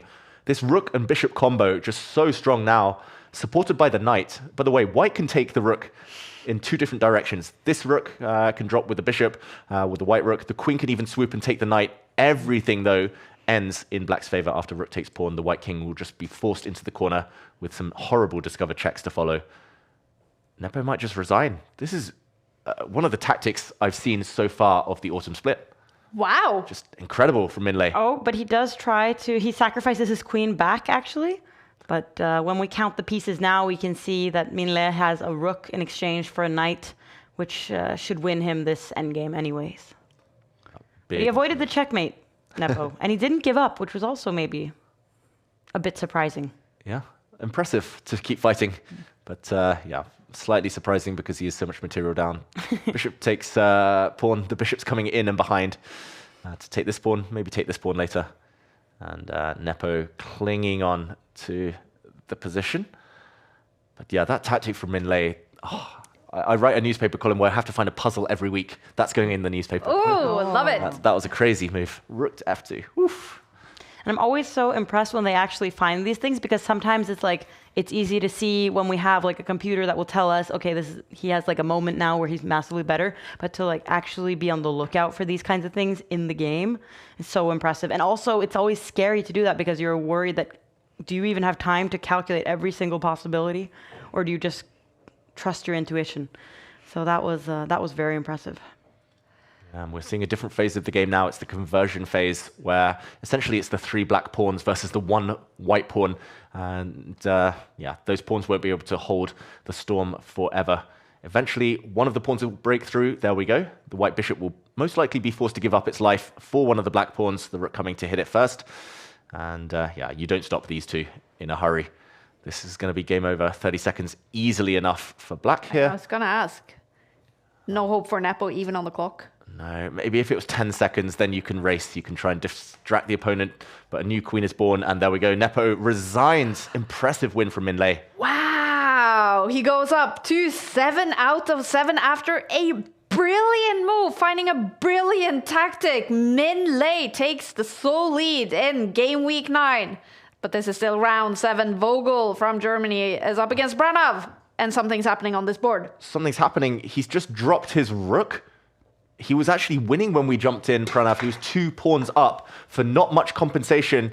Now the queens are disappearing. There's some chances of saving this game. White could have done this in a better formation, in a better sequence. Suddenly it's knight and pawns versus rook. Wow, Pranav was winning, then he was losing. Now it's the level endgame. The black king's coming. All bets are off. It's all about the clock. Clearly, both players are nervous right now. Oh, okay. Massively better for Konstantin Vogel from Germany. But these clocks are going to become red any second now. And it's going to turn red for Pranav first. I do fear that it's easier to play with a rook than a knight. Although knight forks were in the air. The rook's so versatile, it's going to be taking pawns. The knight's going to be so tricky jumping. 8 seconds for Pranav. The rook's going up, winning some pawns. If he takes all of the black pawns, he cannot lose Vogel. But is he going to play for a win? Will he repeat the position? And there we go. He bails out. He could have gone for the win, though. He had extra time on the clock. But 2 players with red clocks, they take a draw. But sometimes it's like, do you even have time to look at your clock and your opponent's clock? Or do you just have to make a decision? I totally understand the people who are just like, I'll just go back and forth. That's the only way I know that the game will end without me losing all of my points, kind of. So yeah, but it's a difficult situation to be in. Making good decisions fast. That's I remember Magnus Carlsen was once asked, what is the biggest thing you've taken from chess into real life? And he said, the ability to make good decisions really fast. And I guess that's one of the things Magnus is really good at. This is round 8. It's starting right away, you guys. Minh on a perfect 7 out of 7 is up against Renato Terry. He's an international master, but he is fantastic when it comes to Title Tuesdays. Way over 3,000 in online blitz chess. Yeah, and I hear a collective groan from the audience because it's the London system. But Renato Terry doing some strange stuff. He actually trades off the London bishop. The white bishop came up and steps back. That was quickly traded off by the black bishop. And very composed play, very solid play from Renato Terry. He's going to put his queen out. He's going to block the dark squares. There we go. And we see a very slow middle game in store for us here. The London system is one of Minlei's favorite weapons. Renato Terry from Peru. He is an international master at 33 years old. Only, and I say that, not lightly, but he's 2,500 on FIDE standard rating. But you guys on Chess.com, his blitz rating, 3,163. He is one of the players who just specializes in this format, and he has 7 points in the Champions Chess Tour, meaning a win for him today in Title Tuesday would take him really much towards the top of the leaderboard. Yeah, and he's been doing well so many tournaments in a row. I feel like we can't go a Title Tuesday without having some matchup between Terry and the person who's leading the entire thing, be it Magnus or in this case Minh. So yeah, he's really doing very well. But I'm always wondering, like, okay, if you're an international master, you're clearly good enough. Your instincts are amazing because you're so good at these kind of quick time controls. What is stopping him from becoming a grandmaster? Do you know, David? Like, what would be your advice? Well, I think he just needs to play more. And I don't think he takes the opportunity to play so many classical tournaments. I remember seeing him play at an Olympiad once, and I was curious. I was like, how is this IM hanging with the GMs? He was playing on one of the top boards for Peru. And I did a bit of research, and he just barely played. I think maybe maybe travel's expensive. Maybe there's not so much support from his federation. I'll call him the most dangerous IM in the world because he's so strong, so quick. I think also over the board, I have seen him get a bit nervous. He played a blitz tournament. It was Armageddon Chess in Germany, and his hands were shaking. He was so anxious against the top players. He was playing Abdu Sattarov. He was playing Eric Geisy. He was playing these top guys. At least sitting from home, maybe you can be a bit more relaxed. And he's specialized, and he's getting great results. Nice to see. Yeah. We've also been discussing sometimes with our viewers, like, that some people see the boards kind of differently. Like if you're playing on a screen versus if you're playing like over the board, that's like different visual memories that you have. So if you've played a lot of online chess, like that's how you see a chessboard and that's how you see possibilities. So I don't know, maybe he's like one of those people who kind of belongs to like the digital chessboard memory kind of people. I mean, in every other sport, there is a big difference between the over-the-board version, take soccer or football, for example, and the esports variant where you play FIFA, for example. Like, being good at one will definitely not necessarily make you good at the other. Chess, it's more similar, but maybe it's less similar than we historically been thinking. Yeah, definitely. And I think we've just, especially in the last 5 years, discovered so much about online chess, right? Like, it wasn't taken as seriously. Now all the top players are playing, but still the specialists who can give them a tough game. And Renato Terry is one of them. We saw a piece trade there. Bishop for knight. That's the first real imbalance. Very locked position here. You can tell that both players are nervous because they're reluctant to commit their pawn structure. There we go, totally blocked on the queen side now. They're reluctant to take any big risks. It feels like they're both waiting for the clocks to tick down to 1, and then something's going to happen. Minh, he has 7 points. Perfect score here in game week 9. And this is round 8. A total of 11 rounds every single Tuesday. 5 minutes on the clock. No increment. Minh on a perfect score so far today. Will he keep it up? He is about to tick under 3 minutes on the clock.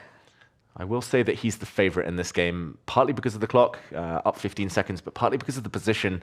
White has the pawn center, and White holds the key to breaking it. Black never really wants to trade off in the center unless he gets something concrete in return, because it just gets replaced by another strong pawn. White keeps control. White is the one who decides when to open things up. And it's so nice having that option. The opponent always has to decide, are you going to trade? Are you going to lock it? What are you going to do? And Minh has all the time in the world to make that choice. Jan Nepomniachtchi, who lost to Minh in round 7. I don't know, maybe he is on a little bit of a tilt already in a losing position in round 8 against Bortnik. Wow. Yeah, when it rains, it pours. Yeah. But that's what I also think is very difficult about playing Title Tuesday from like my own experience, was that when I lose like 2 or 3 games in a row, then you're just like, oh my goodness, this is just terrible. And then you just play even worse. And then you're like, should I just leave the tournament? But then you're like, no, then I had told our TV2 viewers that I was going to play. And I'm like, I don't want them to be like, Maud, quit the tournament, because I was sometimes criticizing people who were quitting and kind of ruining the tie breaks for other people. So I was like, oh, now I have to lose like 5 more games. So it's crazy to me how good these players are at like just forgetting everything that's happened so far in the tournament and just being like, okay, I just lost the game, and then they win the next one against some other super top-rated grandmaster. I think that's like such an important ability to have, but very difficult to be good at. I can imagine. One of the most difficult things in chess, probably, right, David? Yeah. The bouncing back, staying mentally strong, staying focused, determined, and living in the moment. Yeah, Nepomniachtchi has lost now. He's lost the game. Wow. All right. That's 2 2 in losses in a row for Jan Nepomniachtchi, who was fighting to win game week 9. Is he out of it now? Especially if Minh wins another one and goes up to 8 out of 8. He's getting close to game week 9 win. But this game, do you see big winning chances? It's tough.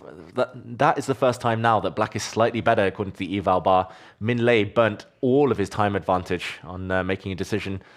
It was just hard to know where the breakthrough was. Like, White's pieces were perfect. How do you improve what looks like a perfect position when the opponent is so solid?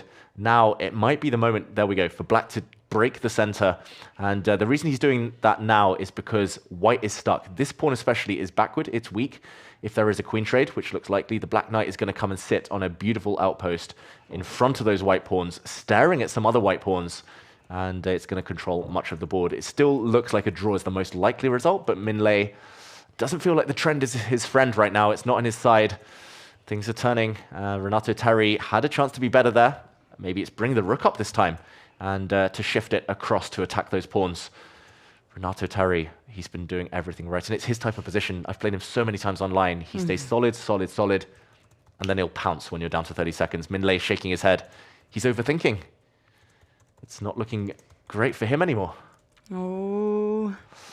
Look at the clock. He's just been too slow, right? And I feel like also Terry has just been like making these kind of discrete moves, like just moving his pawn, kind of waiting for Minh to just spend his time and kind of panic. And now that's already starting to pay off. Yeah. Oh, but the queen's come off. Yeah, that was just in time for Minh, by the way, before the black queen moved away, and the black rook was actually coming to trap the white queen. That's why we saw the bar swing a bit, but now it does look like a slightly more pleasant endgame for black, and Minh shaking his head. What was that about? Maybe he's just annoyed about the last few moves. He's giving up a pawn. He's trying to get his rook in after the next trade. First he pushes the pawn forward. He's got the advantage on the left flank, but it is level pawns there. On the other side, it is 4 versus 3 for black. Renato Terry wants to teleport his king over, but he might be too slow. This is still anyone's game, both under the minute mark. Who's going to take it? Maud predictions. Oh, I think he's going to crumble, Minh now. I think this is the end of his undefeated era in this tournament. Ooh, big call. I'll call draw. Okay. Just because I feel they're equally nervous. And here we go. We see some pawn trades. The black rook's trying to come in. Needs a couple more moves. Need to give a check and come behind to start grabbing some pawns. And Minh is banking everything on this c6 pawn now.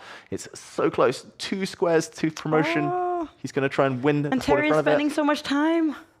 You've got to move. That's way too much time. Just got to give checks. Just go behind. Okay, Start taking pawns. Oh, I think we're as nervous as the players here in the studio. Yeah, we are. Now that we've made our bets, I'm equally nervous. But look at Minh, like his body language is showing that he is incredibly stressed in this situation. Yeah, he's looking negative here. He's spending too long. He's just burnt 15 seconds on one move. Oh my goodness. His pawn drops. He goes behind. Okay, he takes another pawn, but those pawns are going to be liquidated on the left flank. It's going to be 2 versus 2 with a 7-second time advantage for Renato Terry. It's a dead drawn rook endgame now, but the clock is going to decide this. The white clock's going to go red. Got to catch your opponent in a pre-move. Ooh, breaks the pawn structure of Renato Terry. That means it's likely to be a draw now. Ooh, trade the pawns, and it's a dead draw, king versus king, to end this one. Wow, it's a draw. We're not going to see 11 out of 11 in game week 9. Minh goes up to 7.5 points with a red clock. Renato Terry, a draw and 7 points for him. It feels like the fair result in this game. It felt fair, but it could have been so different. Minh had the advantage earlier, then tanked, kind of froze, got a bit nervous. Terry could definitely have flagged him at the end there if he was a bit more ruthless, but yeah, a draw and no more 100%. Nope. But Minh is still on top of the standings with those 7.5 points. A bunch of players on 7 points. A few players on 6.5. And with 8, 9, 10, 11, I had to count. 4 rounds to go. Who can still win it? Oof. All of them, I would say. All of these top 10 or top even 13 players are kind of in contention. And it's going to be very exciting to see. It kind of depends on who gets paired with who in these next couple of rounds. Exactly. But Bortnik has climbed like very far up, considering that he lost very early on in the tournament. So that's been quite the comeback. Alexander Bortnik, who came second when he played from the Take offices a few weeks ago when Magnus Carlsen won it. I also want to check out the country standings. Yeah. We have Iran on top. Maghsoodloo is scoring points for them. India, second place. And Norway is top 10. Wow. I've been seeing that there's a lot of Norwegian players playing today, but all of them have about like 4 or 5 points. So it's like not in the top 20, 30, even 50. But there's so many of them that I'm wondering if that can kind of contribute to the success. And then Håvard, of course, I think he is still doing quite well. He has 5 points. And he was, before this round, he was in about like 30th place.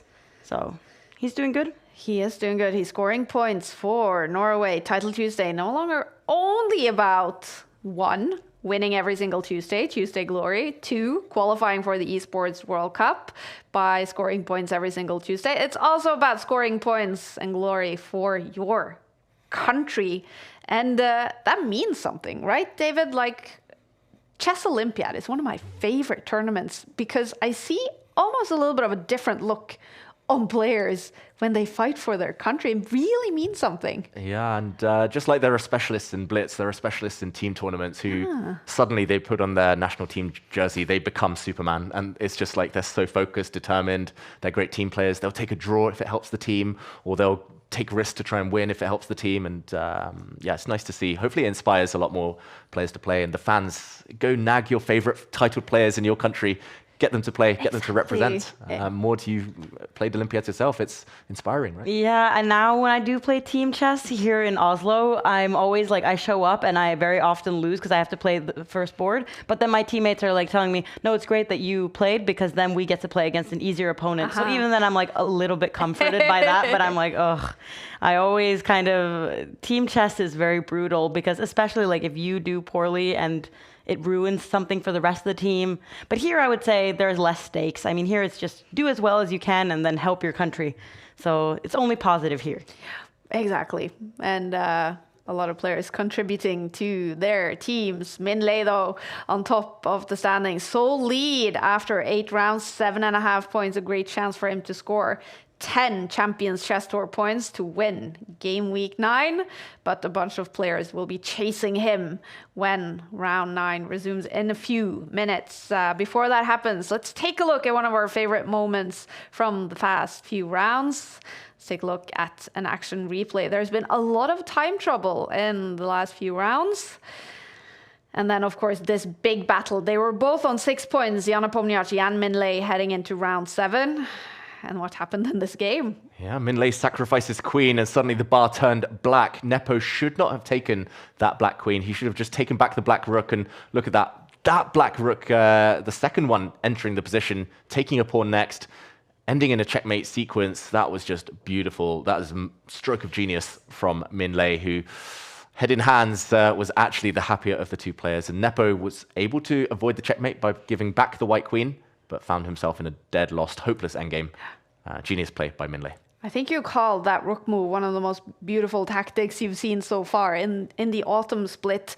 Is it because it's not a very human move? It's super difficult to spot. Why is it so beautiful? Yeah, I only saw it after he'd given up the queen, but first you have to understand you can sacrifice the queen, which is kind of mind-boggling, and he played it in 15 seconds, that whole sequence. Very impressive.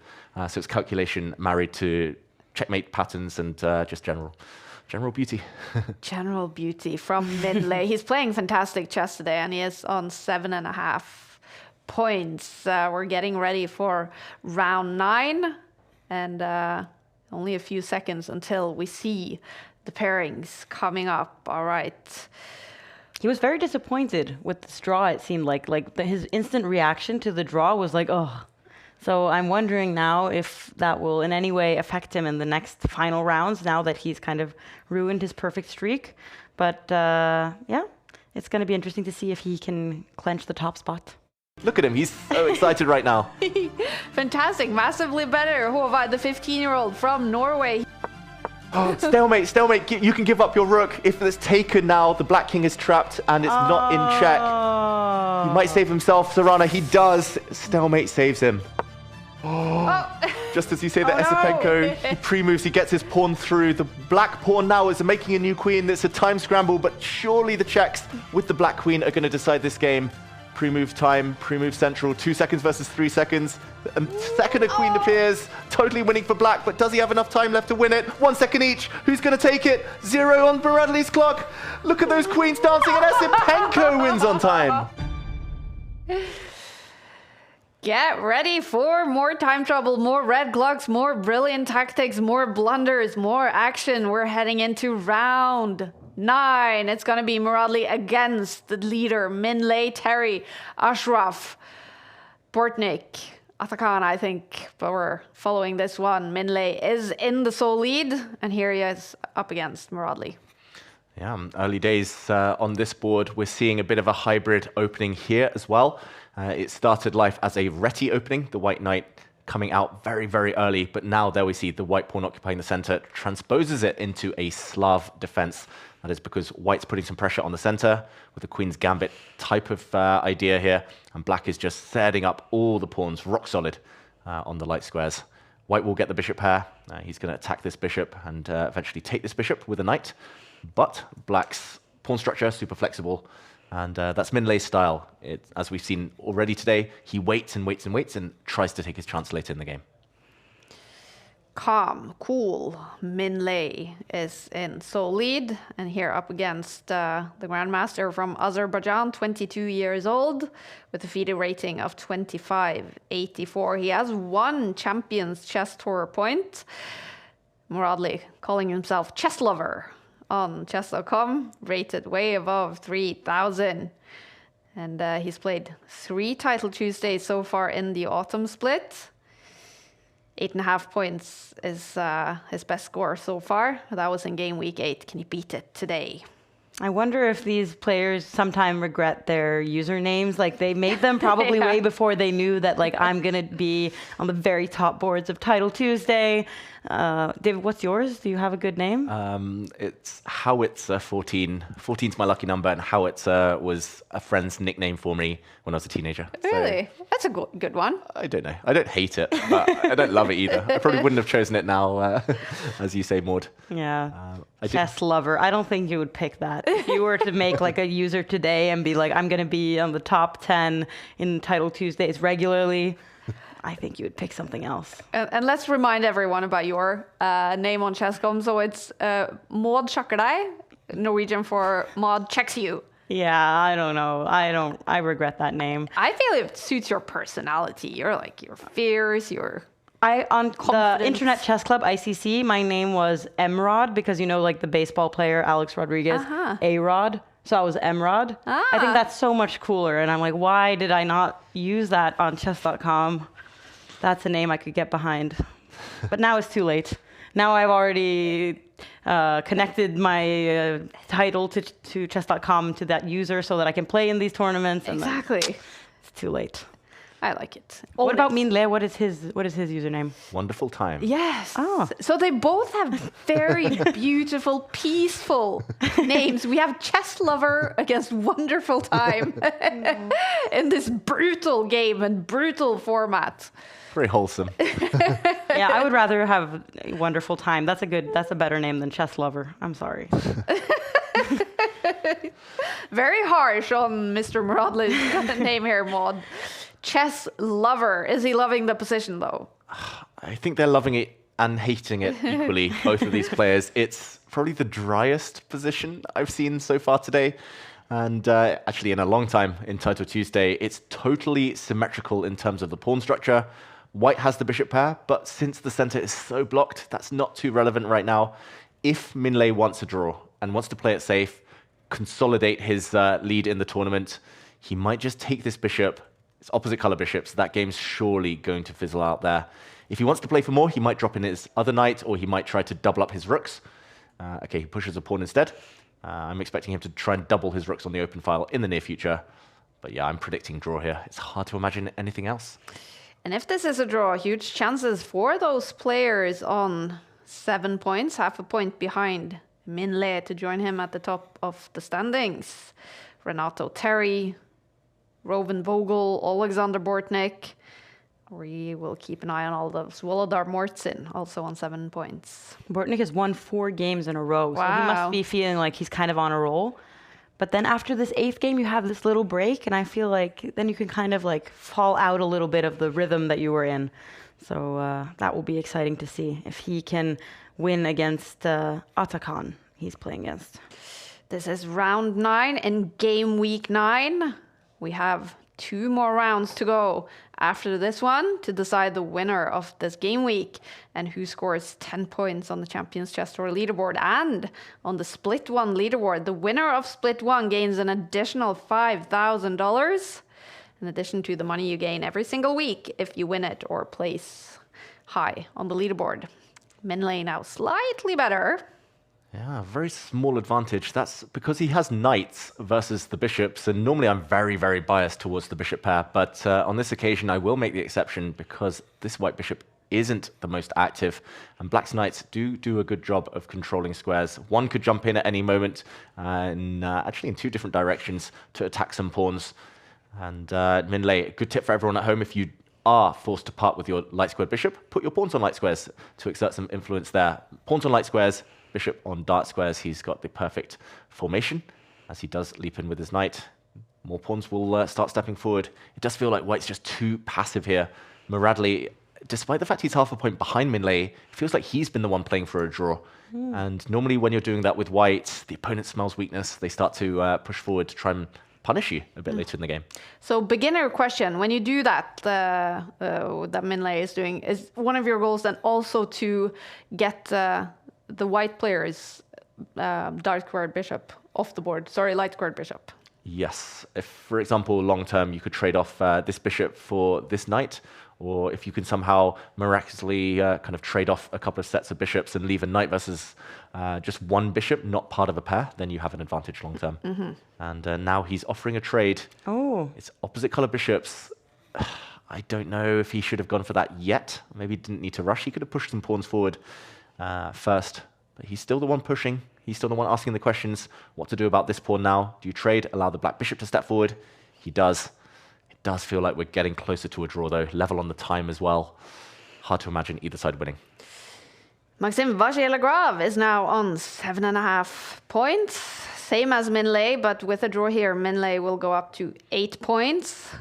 Muradli will go up to 7.5 points if nothing dramatic happens, but they also have a lot of time on the clock still.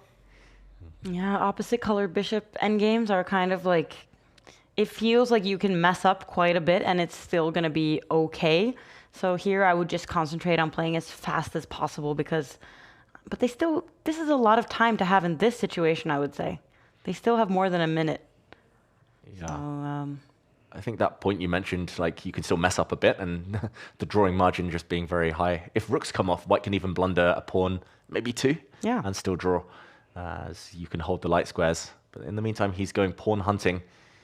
And this position is about to explode maybe if white does take this pawn and kind of part with his other pawn on the other side of the board. We could see a bit of a race. The king should go forward, never go passive in endgames. Muradli doing the right thing there. And the black rook moves. It's a win for Jan Nepomniachtchi against Vincent Keimer. Maybe Jan Nepomniachtchi is making a comeback, and maybe he will be fighting to win game week 9. And he stopped the bleeding at least because he had lost 2 games in a row before that. So it's easy to be discouraged. So in that sense, it's impressive. And to win against Vincent, who is also one of the strongest players in the field, that's promising for Jan. Yeah, Vincent, in classical terms, would have been the top seed in this event. He's world number 4 right now. Yeah. On the live rankings, Vincent Keimer. He's had an incredible year. But yeah, unfortunately not in today's Title Tuesday. Struggling. Players have ticked under 1 minute on the clock. Is there any chance of seeing this go down to a time scramble and a winner in flagging? Yes, I'm going to say Muradli's the favorite now. He is checking the black king somewhat. He's taken a pawn. He's 2 pawns up temporarily. It should still be a dead draw because it looks like rooks might be forced off this board. If the rooks do disappear, then it will be an easy position for Minh Le to hold. You can blockade with your king. You can pre-move till the end of time. So if he wants to win, he could have kept the rooks on. But no, Muradli, he's going to try and flag his opponent. 7 seconds down, though, offers a draw, and the game does end peacefully. A draw between these two, and that means Minh Le goes up to 8 points. Still round 9. This is Vogel against Murtzin. And massively better for the rapid world champion. And look at the clocks. They have so little time and so many pieces and so much chaos. Oh, and he drops a rook. The white rook dropped there to the black knight. The idea was to hit some of the black rooks there, but the white queen isn't hitting anything that's not already defended, and the white king is the one getting chased around the board. The clock goes red for Vogel. Oh, that's another check. His other rook drops. The second queen appears. We're going to see a resignation. 5 seconds left. Okay, he fights on. He keeps going, but there we go. Murtzin wins. Wow, and he goes up to 8 points with that score. Another game happening in round 9. It's Renato Terry with 12 seconds against Ashraf. 9 seconds for him. Oh, queen and knight are so much better than queen and bishop. Black's a pawn up as well. Ashraf's doing very well on the board, but what about the clock? 5 seconds. Oh, Terry throwing away another pawn to try and pre-move that. He got another second off the clock. 7 versus 5. 4, 3. 3 seconds for Ashraf. He's giving all the checks. He's taking all the white pawns. 2 seconds. 1 second. He's going to get flagged, surely now. He needs to give checkmate. He gets checked himself, though. He's about to lose on time. No queen trade. Terry's going to flag him. Surely now. 1 second. How long can you play on for 1 second? And Ashraf still fighting. Gives a check. Drops his queen. And both clock 0. Terry wins. Oh, that went down to milliseconds. Wow, a win on the board for Renato Terry. With only milliseconds left on his clock, he takes the full points and he joins Minh Le on 8 points. We now have 4 players on 8 points, you guys. What a finish we're going to see to game week 9 as we're jumping straight into round 10. It's Minh Le versus Burtnik. It's Murtzin versus Terry. Which one to follow? Wow, I think probably Minh versus Bortnik, although Nepo versus MVL just behind the leading pack is quite cool too. Yeah. We'll go to that game if this one finishes early, but nice to see Bortnik making that rise. Maud, you mentioned that was his 5th win in a row now? Yeah, it was, because he lost the 4th round, so he's had to kind of like sail up to the top of the table again, but now 5 in a row. Now he's playing against Minh, who's been leading the tournament basically the entire time. So this is his chance to pass him. Fantastic. Alexander Bortnik, the 29-year-old grandmaster from Ukraine living in the US. He scored a 2nd place in Gameweek 2 when he was streaming from the Take offices. He has 7 Champions Chess Tour points, and 10 points today would mean a lot to Alexander Bortnik, who has won Title Tuesday 13 times in history. And here he is joining us on camera as well. Fantastic to see. Yeah, it's been a hard week for Bortnik, and nice to see him competing here at Title Tuesday and trying to play to keep the show going. And he started with a very flexible pawn structure. He's going to fianchetto his bishop, just like his great friend Daniel Naroditsky. He plays the King's Indian defense a lot. That's what he's going for now.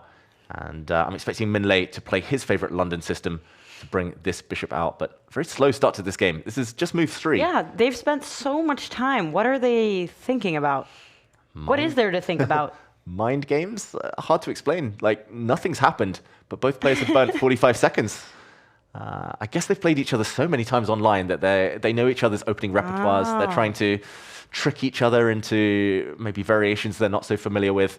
White now is playing a Torre attack with the white bishop coming out, but I don't understand the inclusion of this move. Pawn to h3.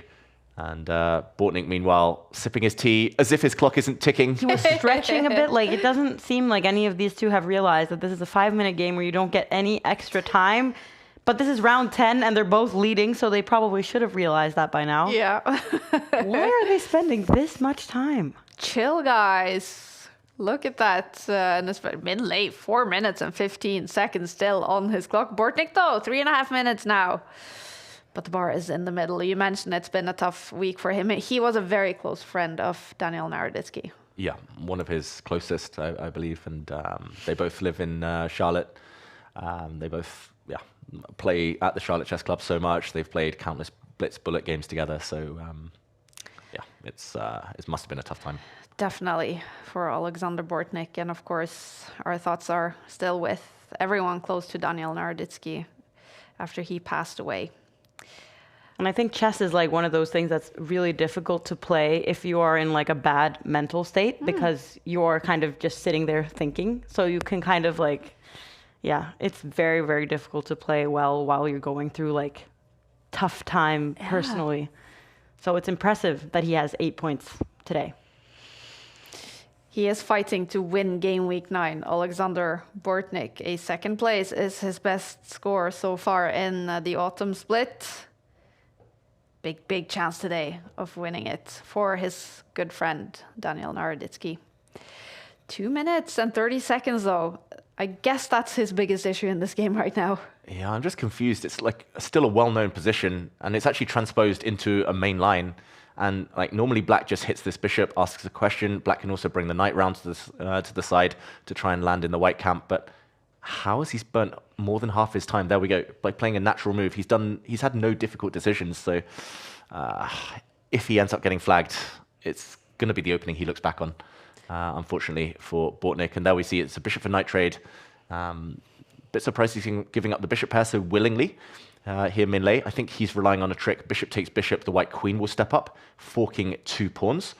So the pawn has to take instead. But this is very good news for Black. He's got the bishop pair. He's going to slide his rook across. It's easy to get rid of your double pawns there. And okay, his position is good, but his clock situation a bit terrible. Desperate. He's spending so much time.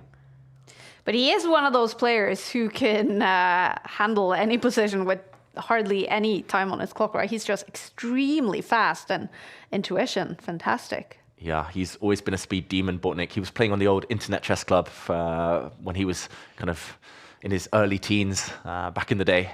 Super dangerous. I remember him having these matches with Magnus Carlsen before anyone even knew who he was. But he's also playing a speed demon in Minh Le, so Yeah, true. you can rely on flagging your opponent, you can rely on your speed skills, but if you're up against someone equally quick, you normally want to leave a bit of leeway.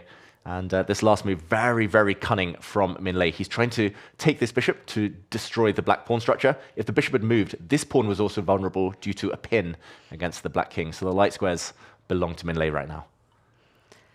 This is round 10. Remember, 11 rounds every single week. So after this one more round before we have a winner of game week 9. 5 minutes on the clock, no increment.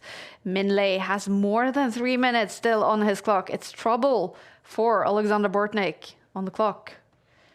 Yeah, but it's very like his own doing because he spent so much time kind of thinking about the situations that haven't really required that much thinking.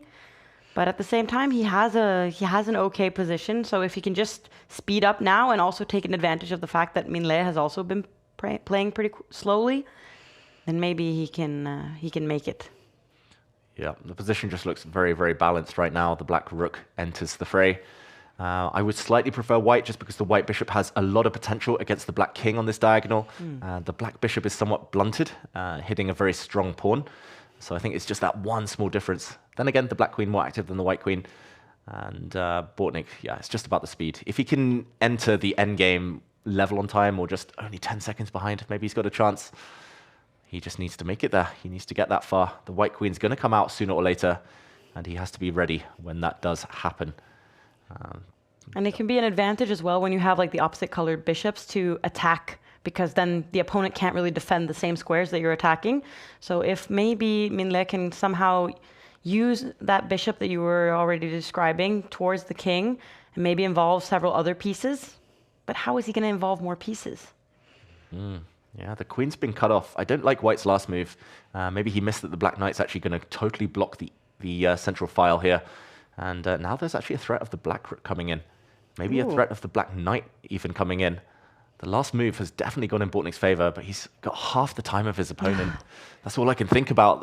I mean, it's been going well for black the last 5-6 moves, but the clock has not been his friend this whole game. And rook trade. There we go. Bishop steps out just to stop the white queen from using the top of the board. Maybe even coming this way to hit the white knight. Very, very tense position. It feels like the winner here is going to be the favorite going into the last round. Yeah. Yeah. Maxime Vachier-Lagrave is massively better against Jan Nepomniachtchi with a huge chance of coming up to 8.5 points with 1 round to go.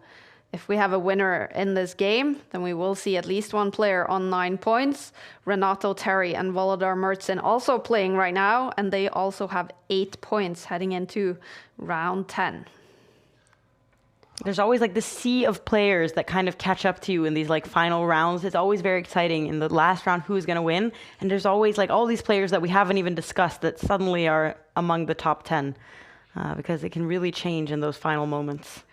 Mertsin is better right now, much better right now in that game against Renato Terry. So right now, the biggest chance is actually for Volodar Mertsin to take the lead heading into the last round. Wow, big moments on that board. But on this one, Bortnik was turning things in his favor. He missed that the white pawn could kind of bypass, not allowing en passant, because the black knight would have otherwise been vulnerable. And still a great position for Bortnik, but it's just the clock. He's consistently been at half of Minh Le's clock time. And now the pawn structure locked. Maybe easy pickings for his bishop, but it is about the clock, unfortunately. 29 seconds now. He needs to start pre-moving. Bishop for knight trade. The white knight is very, very bad right now, but Minh Le gets a pawn in the process. The black queen swoops in for a pawn. 27 seconds against 50 seconds. LT Dodger is saying Bortnik is going to flag. He feels confident Bortnik is going to win this, flagging Minh Le. Oof. Someone's getting flagged. It's all about the clock. Hasn't really realized how little time he has, though, it seems. Like, he's even thinking in this situation. I've seen that in earlier games as well. Like, he's very obsessed with finding the best moves, even in situations where he should probably just focus on making any move at all. Yeah, and a shake of the head from Minh Le because he's just dropped a very important pawn. Yeah. Bortnik takes another pawn. Will we see a queen trade here? Will we see the white queen take this one? Will the knight take this pawn? The queen actually sidesteps. Oh, Bortnik's just trying to desperately get rid of this one. If it's just pawns on one flank, you can easily pre-move. Oh, he can take a draw as well, but he wants more. He's going for the win, Bortnik. He attacked the queen. He could have given a check and taken this pawn. What is happening? He's trying to promote. He's still got this up his sleeve. He's still giving this check. He's still making a new queen. There we go. He makes the new queen first, and he's going to skewer the white queen from behind. Beautiful tactics. Minlay smiling. He knows he's lost. Bortnik up the speed, and he's winning on time and with an extra queen now. He was admiring the tactic. He was like, wow, you got me. Look at Alexander Bortnik. He is about to take the lead in game week 9, winning 6 games in a row. So impressive. And look at the technique here. He's going to pre-move his pawn to make a new queen. He's going to give checkmate there and fist pump from Alexander Bortnik. Look at that fist bump. Alexander Bortnik wins this. Huge win for him. He goes up to 9 points to join Volodar Murtsin, who also won in round 10. We now have 2 players on 9 points. Oh, look at Minlay. The frustration. He's been in the lead in game week 9 the entire day. But now he has to face that he is half a point behind 2 players in the lead, Murtsin and Bortnik, heading into the final round. Will we see? They haven't played each other yet, have they? No. Gonna get a grand finale, I think. Oh, that's what we love to see. No, they have. No, wait, they haven't. Yep. They haven't. We will see. Alexander Bortnik with the white pieces playing against the world rapid champion Volodar Murtsin. What opening will we see? If we have a winner in this game, that player will be the winner of game week 9. With a draw, still chances for Mohamed Muradli and Maxim Vagier-Lagrave on 8.5 points. Wow, and it's the Jabava London system with the white knight coming out, the white bishop coming out. This might be in tribute to his great friend Daniel Naroditsky, because they did co-author a course, Bortnik and Naroditsky, on this opening. It was the favorite of both of them. They played it for years online successfully and helped to popularize this one, which is now rife among all levels of chess. Beginner level, club level, tournament level, top level. This is one of the most popular openings nowadays. And here we see the white knight jumping forward. I've actually had this position against Bortnik myself in a World Blitz Championship in 2016, I think. How'd it go? I won with black. But Nice. that was not the point of the story. That was not the point of the story. It was more about the fact that he's been playing this for years. And it's nice to see him kind of sticking true to his favorite openings. In that game, he pushed this pawn forward to hit my bishop. So he's trying something new this time. And he's allowing a knight trade, allowing a bishop trade. We'll see a very stable position. And yeah, it's going to be curious. If this is a draw, who will be the favorite on tiebreak? Are they going to risk it? Are they going to go for the win? They have exactly the same tie breaks, it seems like, right now. They both have, they have the exact same tie breaks. So it's going to come down to whether or not the different opponents they faced early on are going to leave the tournament, which I think is like the weirdest thing. Yeah, and exactly. And it's what motivated me to not leave the tournament. But not that anyone I played against was in the top anyways, but still. Well, you never know. Heading into round 11, final round, it was Murtsin on top, but they could actually be completely equal heading into this round. And nevertheless, winning is the best way of securing your game week 9 victory. Both players on 4 minutes on the clock. Oh, what is that reaction from Bortnik? Oh, I think he's saying that is a bad move from his opponent. Too slow. And he's flexing, stretching. What's he going to do? Too slow, but he's spending even more time. Or too slow as in... Too slow as in on the board. Okay, but okay. On the clock, he's been too slow, Bortnik. Although he clearly has other gears. And wow, I'm very surprised he didn't bring his queen out. Now he does. It's very funny to be like, your move was bad, and then just play h3, and then be like, chew on that one. Yeah, was that a mouse slip? I don't know. I don't understand h3. Like giving the white king some breathing space in case of back rank checkmates for later, maybe. But very interesting play from Bortnik. I would love to see a white rook later on. It takes a while to set up, but kind of lift up the board to try and create some attacks. Maybe he's going to step forward. Oh, he's going for it. Not a good move according to the eval bar, but I like the idea. And it can often be good to just have like a several move plan when you need to kind of come up with some stuff and the time is running quickly. Then if you have some plan, it's better than no plan. So here he at least has these rook moves that he can play quite quickly. Yeah, one of the rooks could slide up the board now.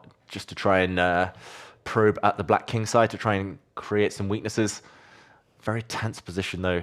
And Mertzin does quite enjoy these types of positions where he has long-term strategic goals. The idea for black is to at some point trade pawns, maybe plant a strong black knight in the center on an outpost. He likes to survive these types of positions and then only later try to outplay his opponents. Interesting that he took back with the pawn. I would definitely have taken back with the black knight and that on the center there. Now it's a French defense pawn structure where black is very solid on the light squares, but white has a bit more space. And there we go, the rook lift. He's coming for the black king.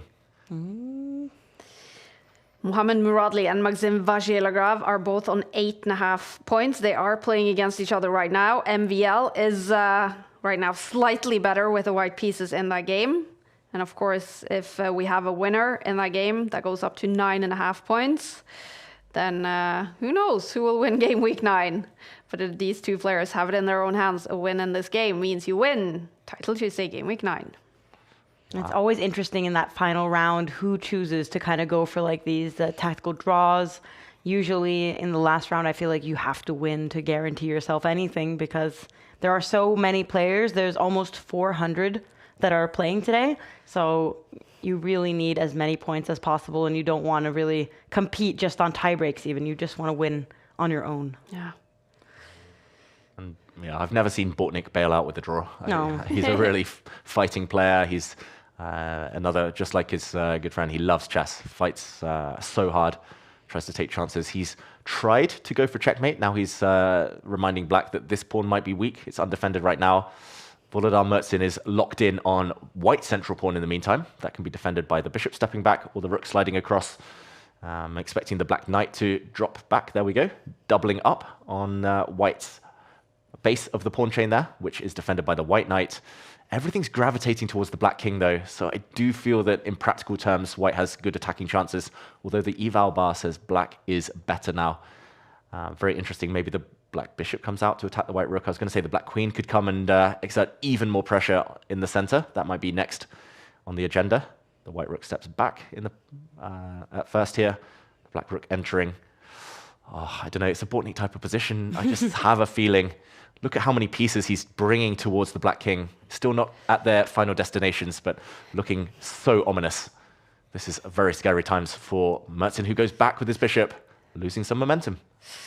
Bortnik has ticked under 2 minutes on the clock. Oh, and now Mertzin better on the bar.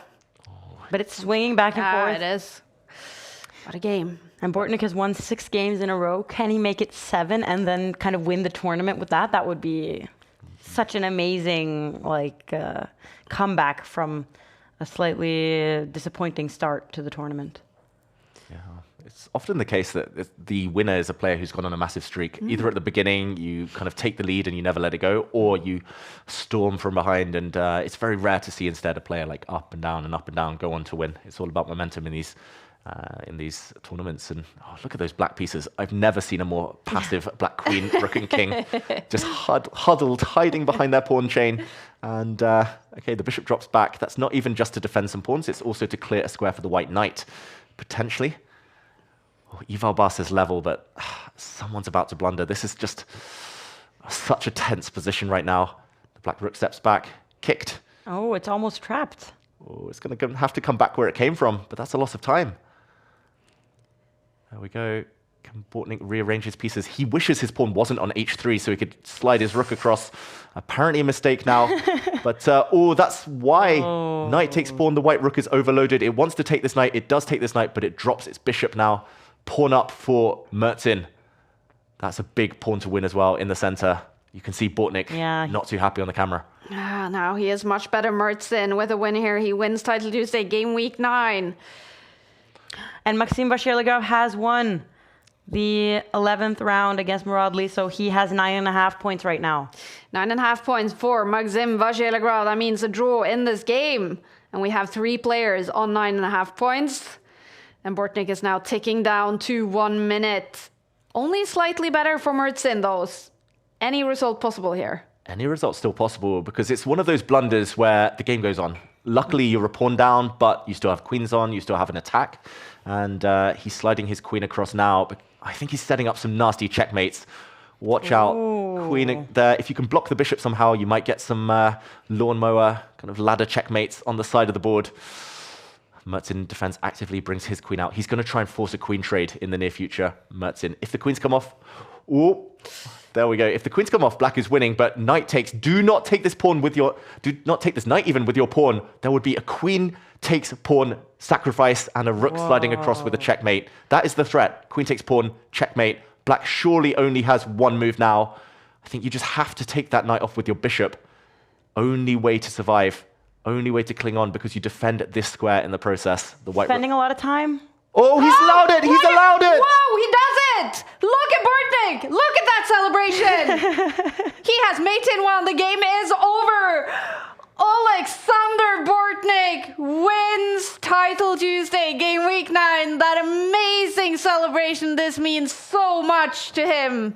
He takes 10 points in the Champions Chess Tour. Huge win in this game and in Title Tuesday. The winner of Game Week 9 is Alexander Bortnik. Oh, that's fantastic to see his reaction, a smile on his face. And he's been through a very difficult time. One of the closest friends of Daniel Naroditsky. This must mean a lot for Alexander Bortnik. And what a stylish way to win. Oh my, incredible stuff.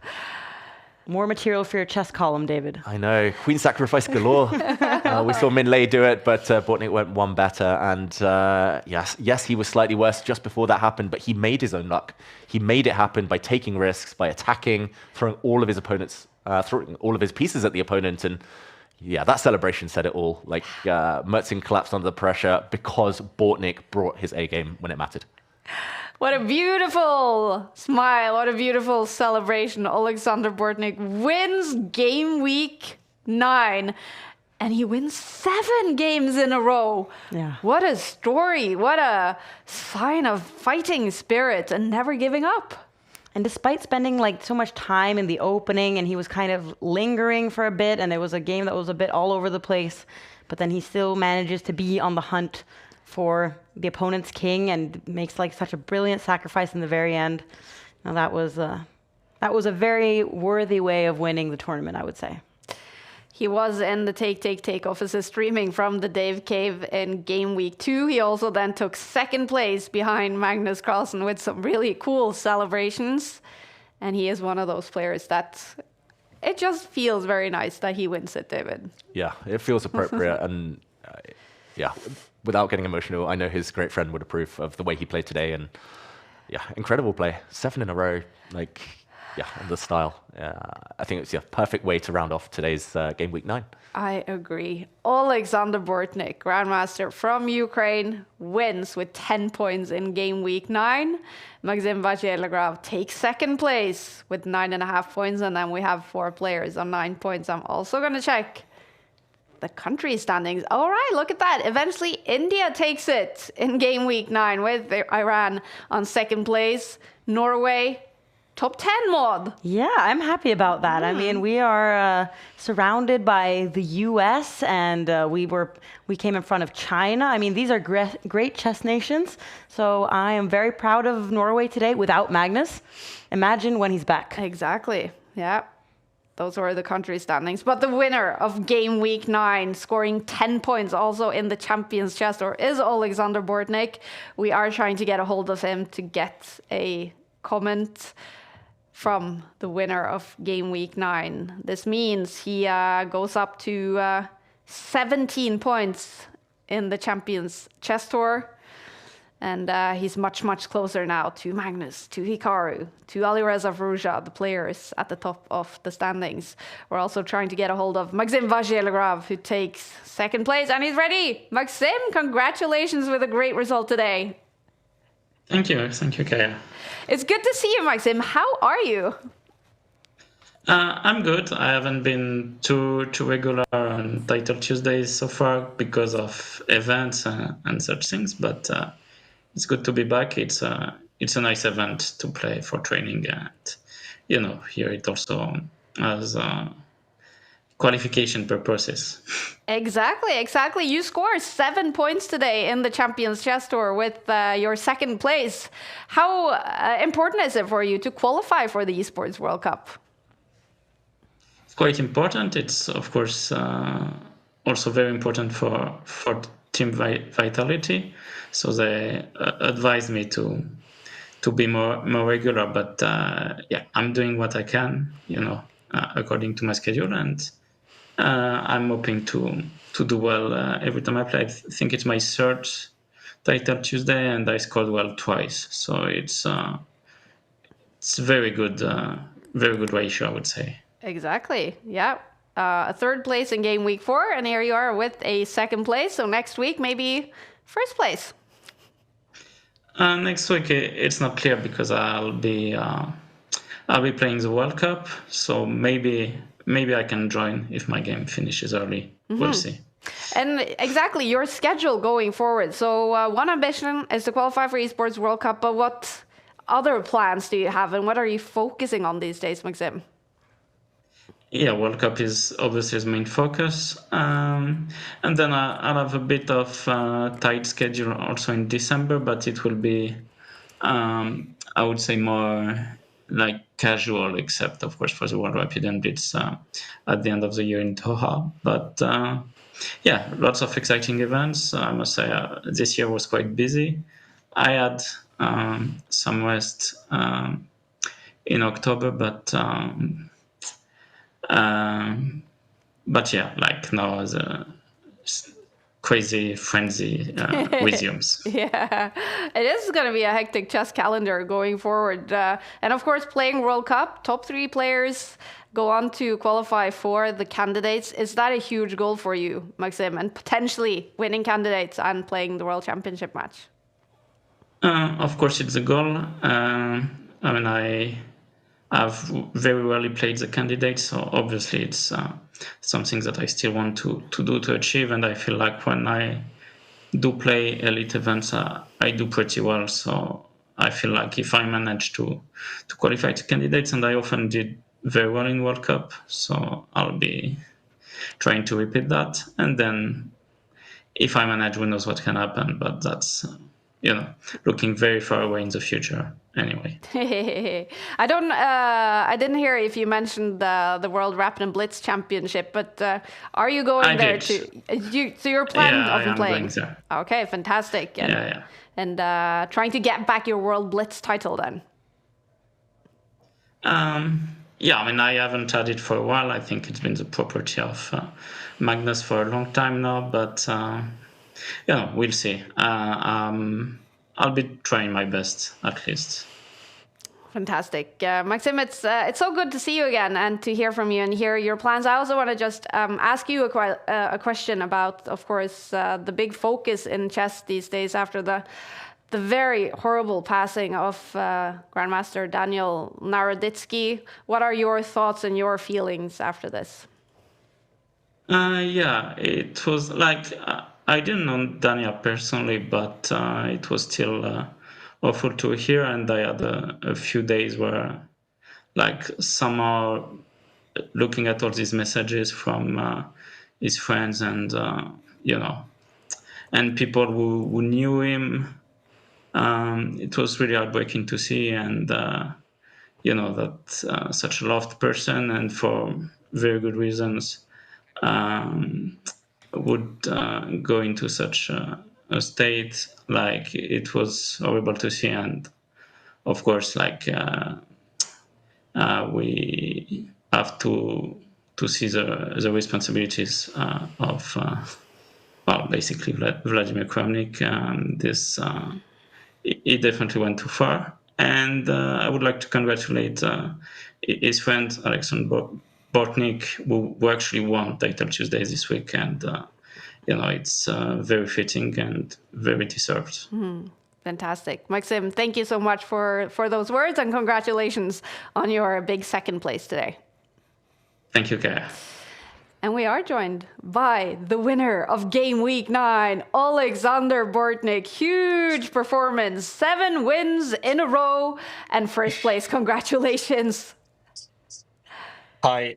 Yeah, thank you. Sorry, I'm using my phone. It's some technical issues had from my computer and couldn't join. Yeah, thank you so much. What does this mean to you, Alexander? Means a lot. That's my first title Tuesday this year. Even before the upgrade, I don't know. And this, just tough time right now after what happened. I'm happy I could find a good showed a good chess and won this tournament. Yeah. Is it okay I ask a question about the whole situation with Daniel? Are you comfortable with that? Yeah, sure. You can ask any questions. We all know, of course, that he was a very, very dear and close friend to you. How have you been since it happened? It's very difficult. Also, as you know, I'm just one who found him, and yeah, I'm trying to live, and it's very hard. All of this, it's sudden and very sad. He was greatest guy. So he was best my friend, and this world is much emptier without him. Have you found some comfort in all the beautiful words that's being written about Daniel, everything that's being said about him, the obvious legacy that he leaves on the chess world? Do you find any comfort in that? I will, try to keep his legacy. Also, we work together on the course on King's Indian defense. So we're not finished, unfortunately, but I probably will finish by myself and will publish that by here, honored. Definitely looking forward to that. Now, winning title Tuesday today, such short time after it all happened, does it feel good to do that in a tournament in a format that Daniel was also just fantastic in? Yeah, the feeling is good. I got actually lucky in some first games, like 3 of them I was completely losing and somehow won. Against Kravtsev, he just blunder mate in one when I have Rook Knight against Rook. And I just checkmated him on the center. That surprised me a lot. So even in the end, like last game, well, Volodar just blunder mate as well. So I got really lucky this tournament. But I think without luck, it's impossible just to win. Wow. It has to be something, one game or a couple games, when you have to have some luck. Exactly. Well, you make your own luck, right? And winning title Tuesday in such an incredible field as well. And it was amazing to see your reactions today. This was, of course, against Volodar Mertsin, the celebration here. What is that about? Yeah. I hope you didn't hear it, actually. That was so loudly. Yeah, that was so loudly. I don't know. I mean, I saw that Queen H7, but I see that Bishop F6 he could take, and it didn't work. So I was so happy, that's the end of the tournament. Like Magnus, when he beat Karek in the last game, he was sacrificed the queen and checkmated him in the last game. So that's not the same, but similar some. So I love it. Yeah. Fantastic reaction and winning 7 in a row. I mean, that shows some stamina, some fighting spirit. Do you feel proud as well? I haven't counted actually. Yeah, you said it, and now I figured out. Yeah, actually, I won 7 in a row. Yeah, that's good. I really hate in draws. Sometimes better. Okay, not better lose than draw, but I always try to win, and that's why I lost a lot of time. I'm losing as well. So, but not today. Today was luckier than everyone else. Well, I'm better ending up with the win here. And you scored 10 points in the Champions Chess Tour, now on 17 points. You're super close to Magnus Hikaru to the way top there. Do you see now big chances of actually qualifying for Esports World Cup? Well, this could be awesome. It's actually my dream to play there. But these monsters, they're so good. We got lucky. They played tournament actually, so they didn't play today. Magnus and Hikaru as well. Maybe here they will, yeah, no, not compete in the next tournament as well. So we'll see. Then maybe we have chances. Definitely, definitely. Alexander, it's been fantastic to see your celebrations today and a big smile on your face. What's happening forwards for you? What's your focus going to be? I gonna play after party arena today. I just recognized that today's tournament started 1 hour later for me. Ah, yes. So usually it starts at 11, but I'm playing 12. I thought, why I'm not sleepy then? So maybe it could be nice if they reschedule it for all the time at 12. Exactly. Yeah. Yeah. But next week you guys were on the same time again. So next week back to 10. Yeah. Yeah. to 11 a.m. Unfortunately. Too early to play chess, for playing chess. Seems to be the mood of chess players. Alexander, thank you so much for joining us, and just massive congratulations from all of us on your big win today. Thank you so much. Thank you so much. Thank you for joining. Alexander Bortnik, he wins Game Week 9. Maxim Vachier-Lagrave takes second place. We've had a streamer in the house today, Håvard Haug. He's had some fantastic results. We're going to bring him into the studio. But first, let's remind ourselves what happened when he beat David Howell earlier this year. He opens with 1e4 and I reply with a Karo Khan. Quick trade of pawns, my knight comes out, and after a bit of a think, Håvard goes for one of the bravest lines in chess, the alien gambit. Sacrificing a knight for a pawn, bringing my king out. This was actually something I'd studied not long before this game, so I was feeling pretty confident. As you can see on the eval bar, black is massively better, big advantage. It's not a sound line, the alien gambit, but it's become famous as a meanie opening. Bit of a fun one, popular among players of lower levels as they try to attack their more experienced opponents. And Håvard, he knew my style. He knew I don't like defending. Look at all my pieces though. They're in perfect spots for now. And it was here though. The first real dilemma sank in. My clock ticking felt faster than ever. I lost over 1.5 minutes as I pondered what to do. I gave my opponent a pawn, but I continued thinking. Right now, black has an extra knight. Only 2 pawns in return for white, but white's pieces, especially the queen, very active. You can see on the eval bar, white is totally winning though. Pawns disappearing still. One final attempt. I take a pawn, but a series of checks is going to end it. Check, check. One final check. Queen's being traded, and I had to resign. Devastation. Heartbreak. Bad memories for David Howell, but great memories from you of seeing that again, beating David a few months ago. Yeah, it was a very good game. Yeah, with the alien gambit as well. Very brave. Yeah. Thank you. And congratulations also on your performance today. Some really, really good wins. What has it been like? Yeah, I'm very happy that I beat Andreikin, and also I drew Andrew Tang and some other good players. It's always annoying to lose the last game, but 7 points is still good. It's amazing. And you were really on a roll, especially in the start there. You were one of the players in the top there with perfect scores, and especially after a win against Andreikin.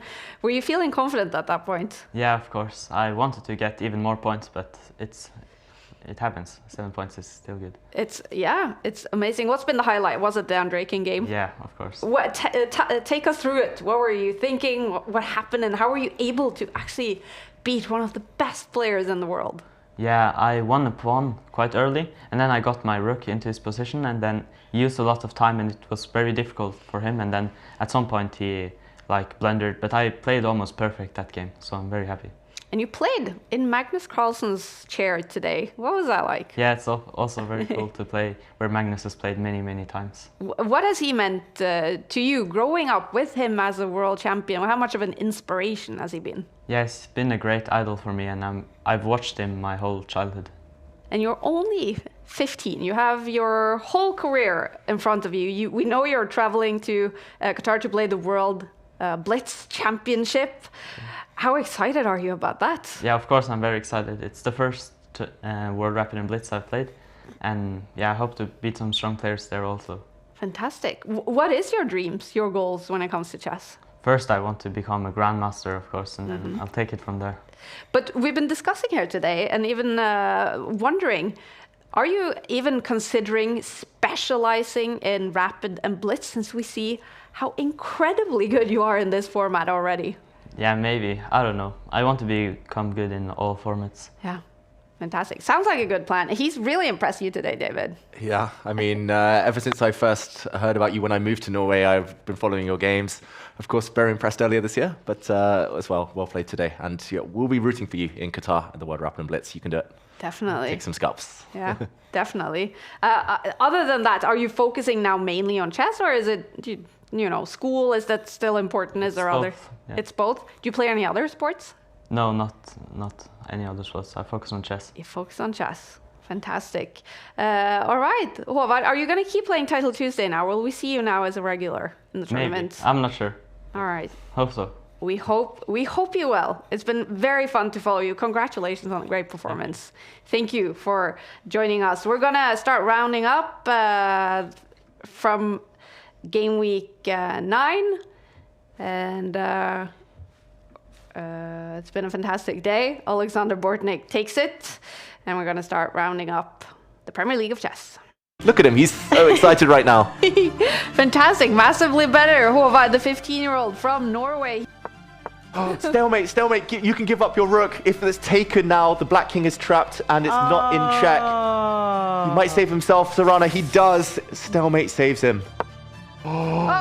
Just as you say that Esipenko, he pre-moves, he gets his pawn through. The black pawn now is making a new queen. It's a time scramble, but surely the checks with the black queen are going to decide this game.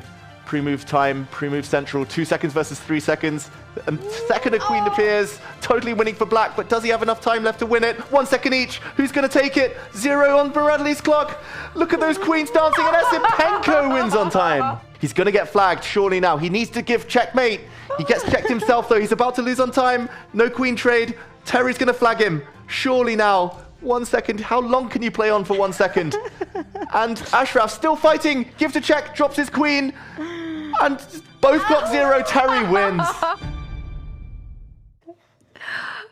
So many amazing moments today. A lot of action. I'm not going to forget David's comment on the most beautiful tactical move I've seen this season.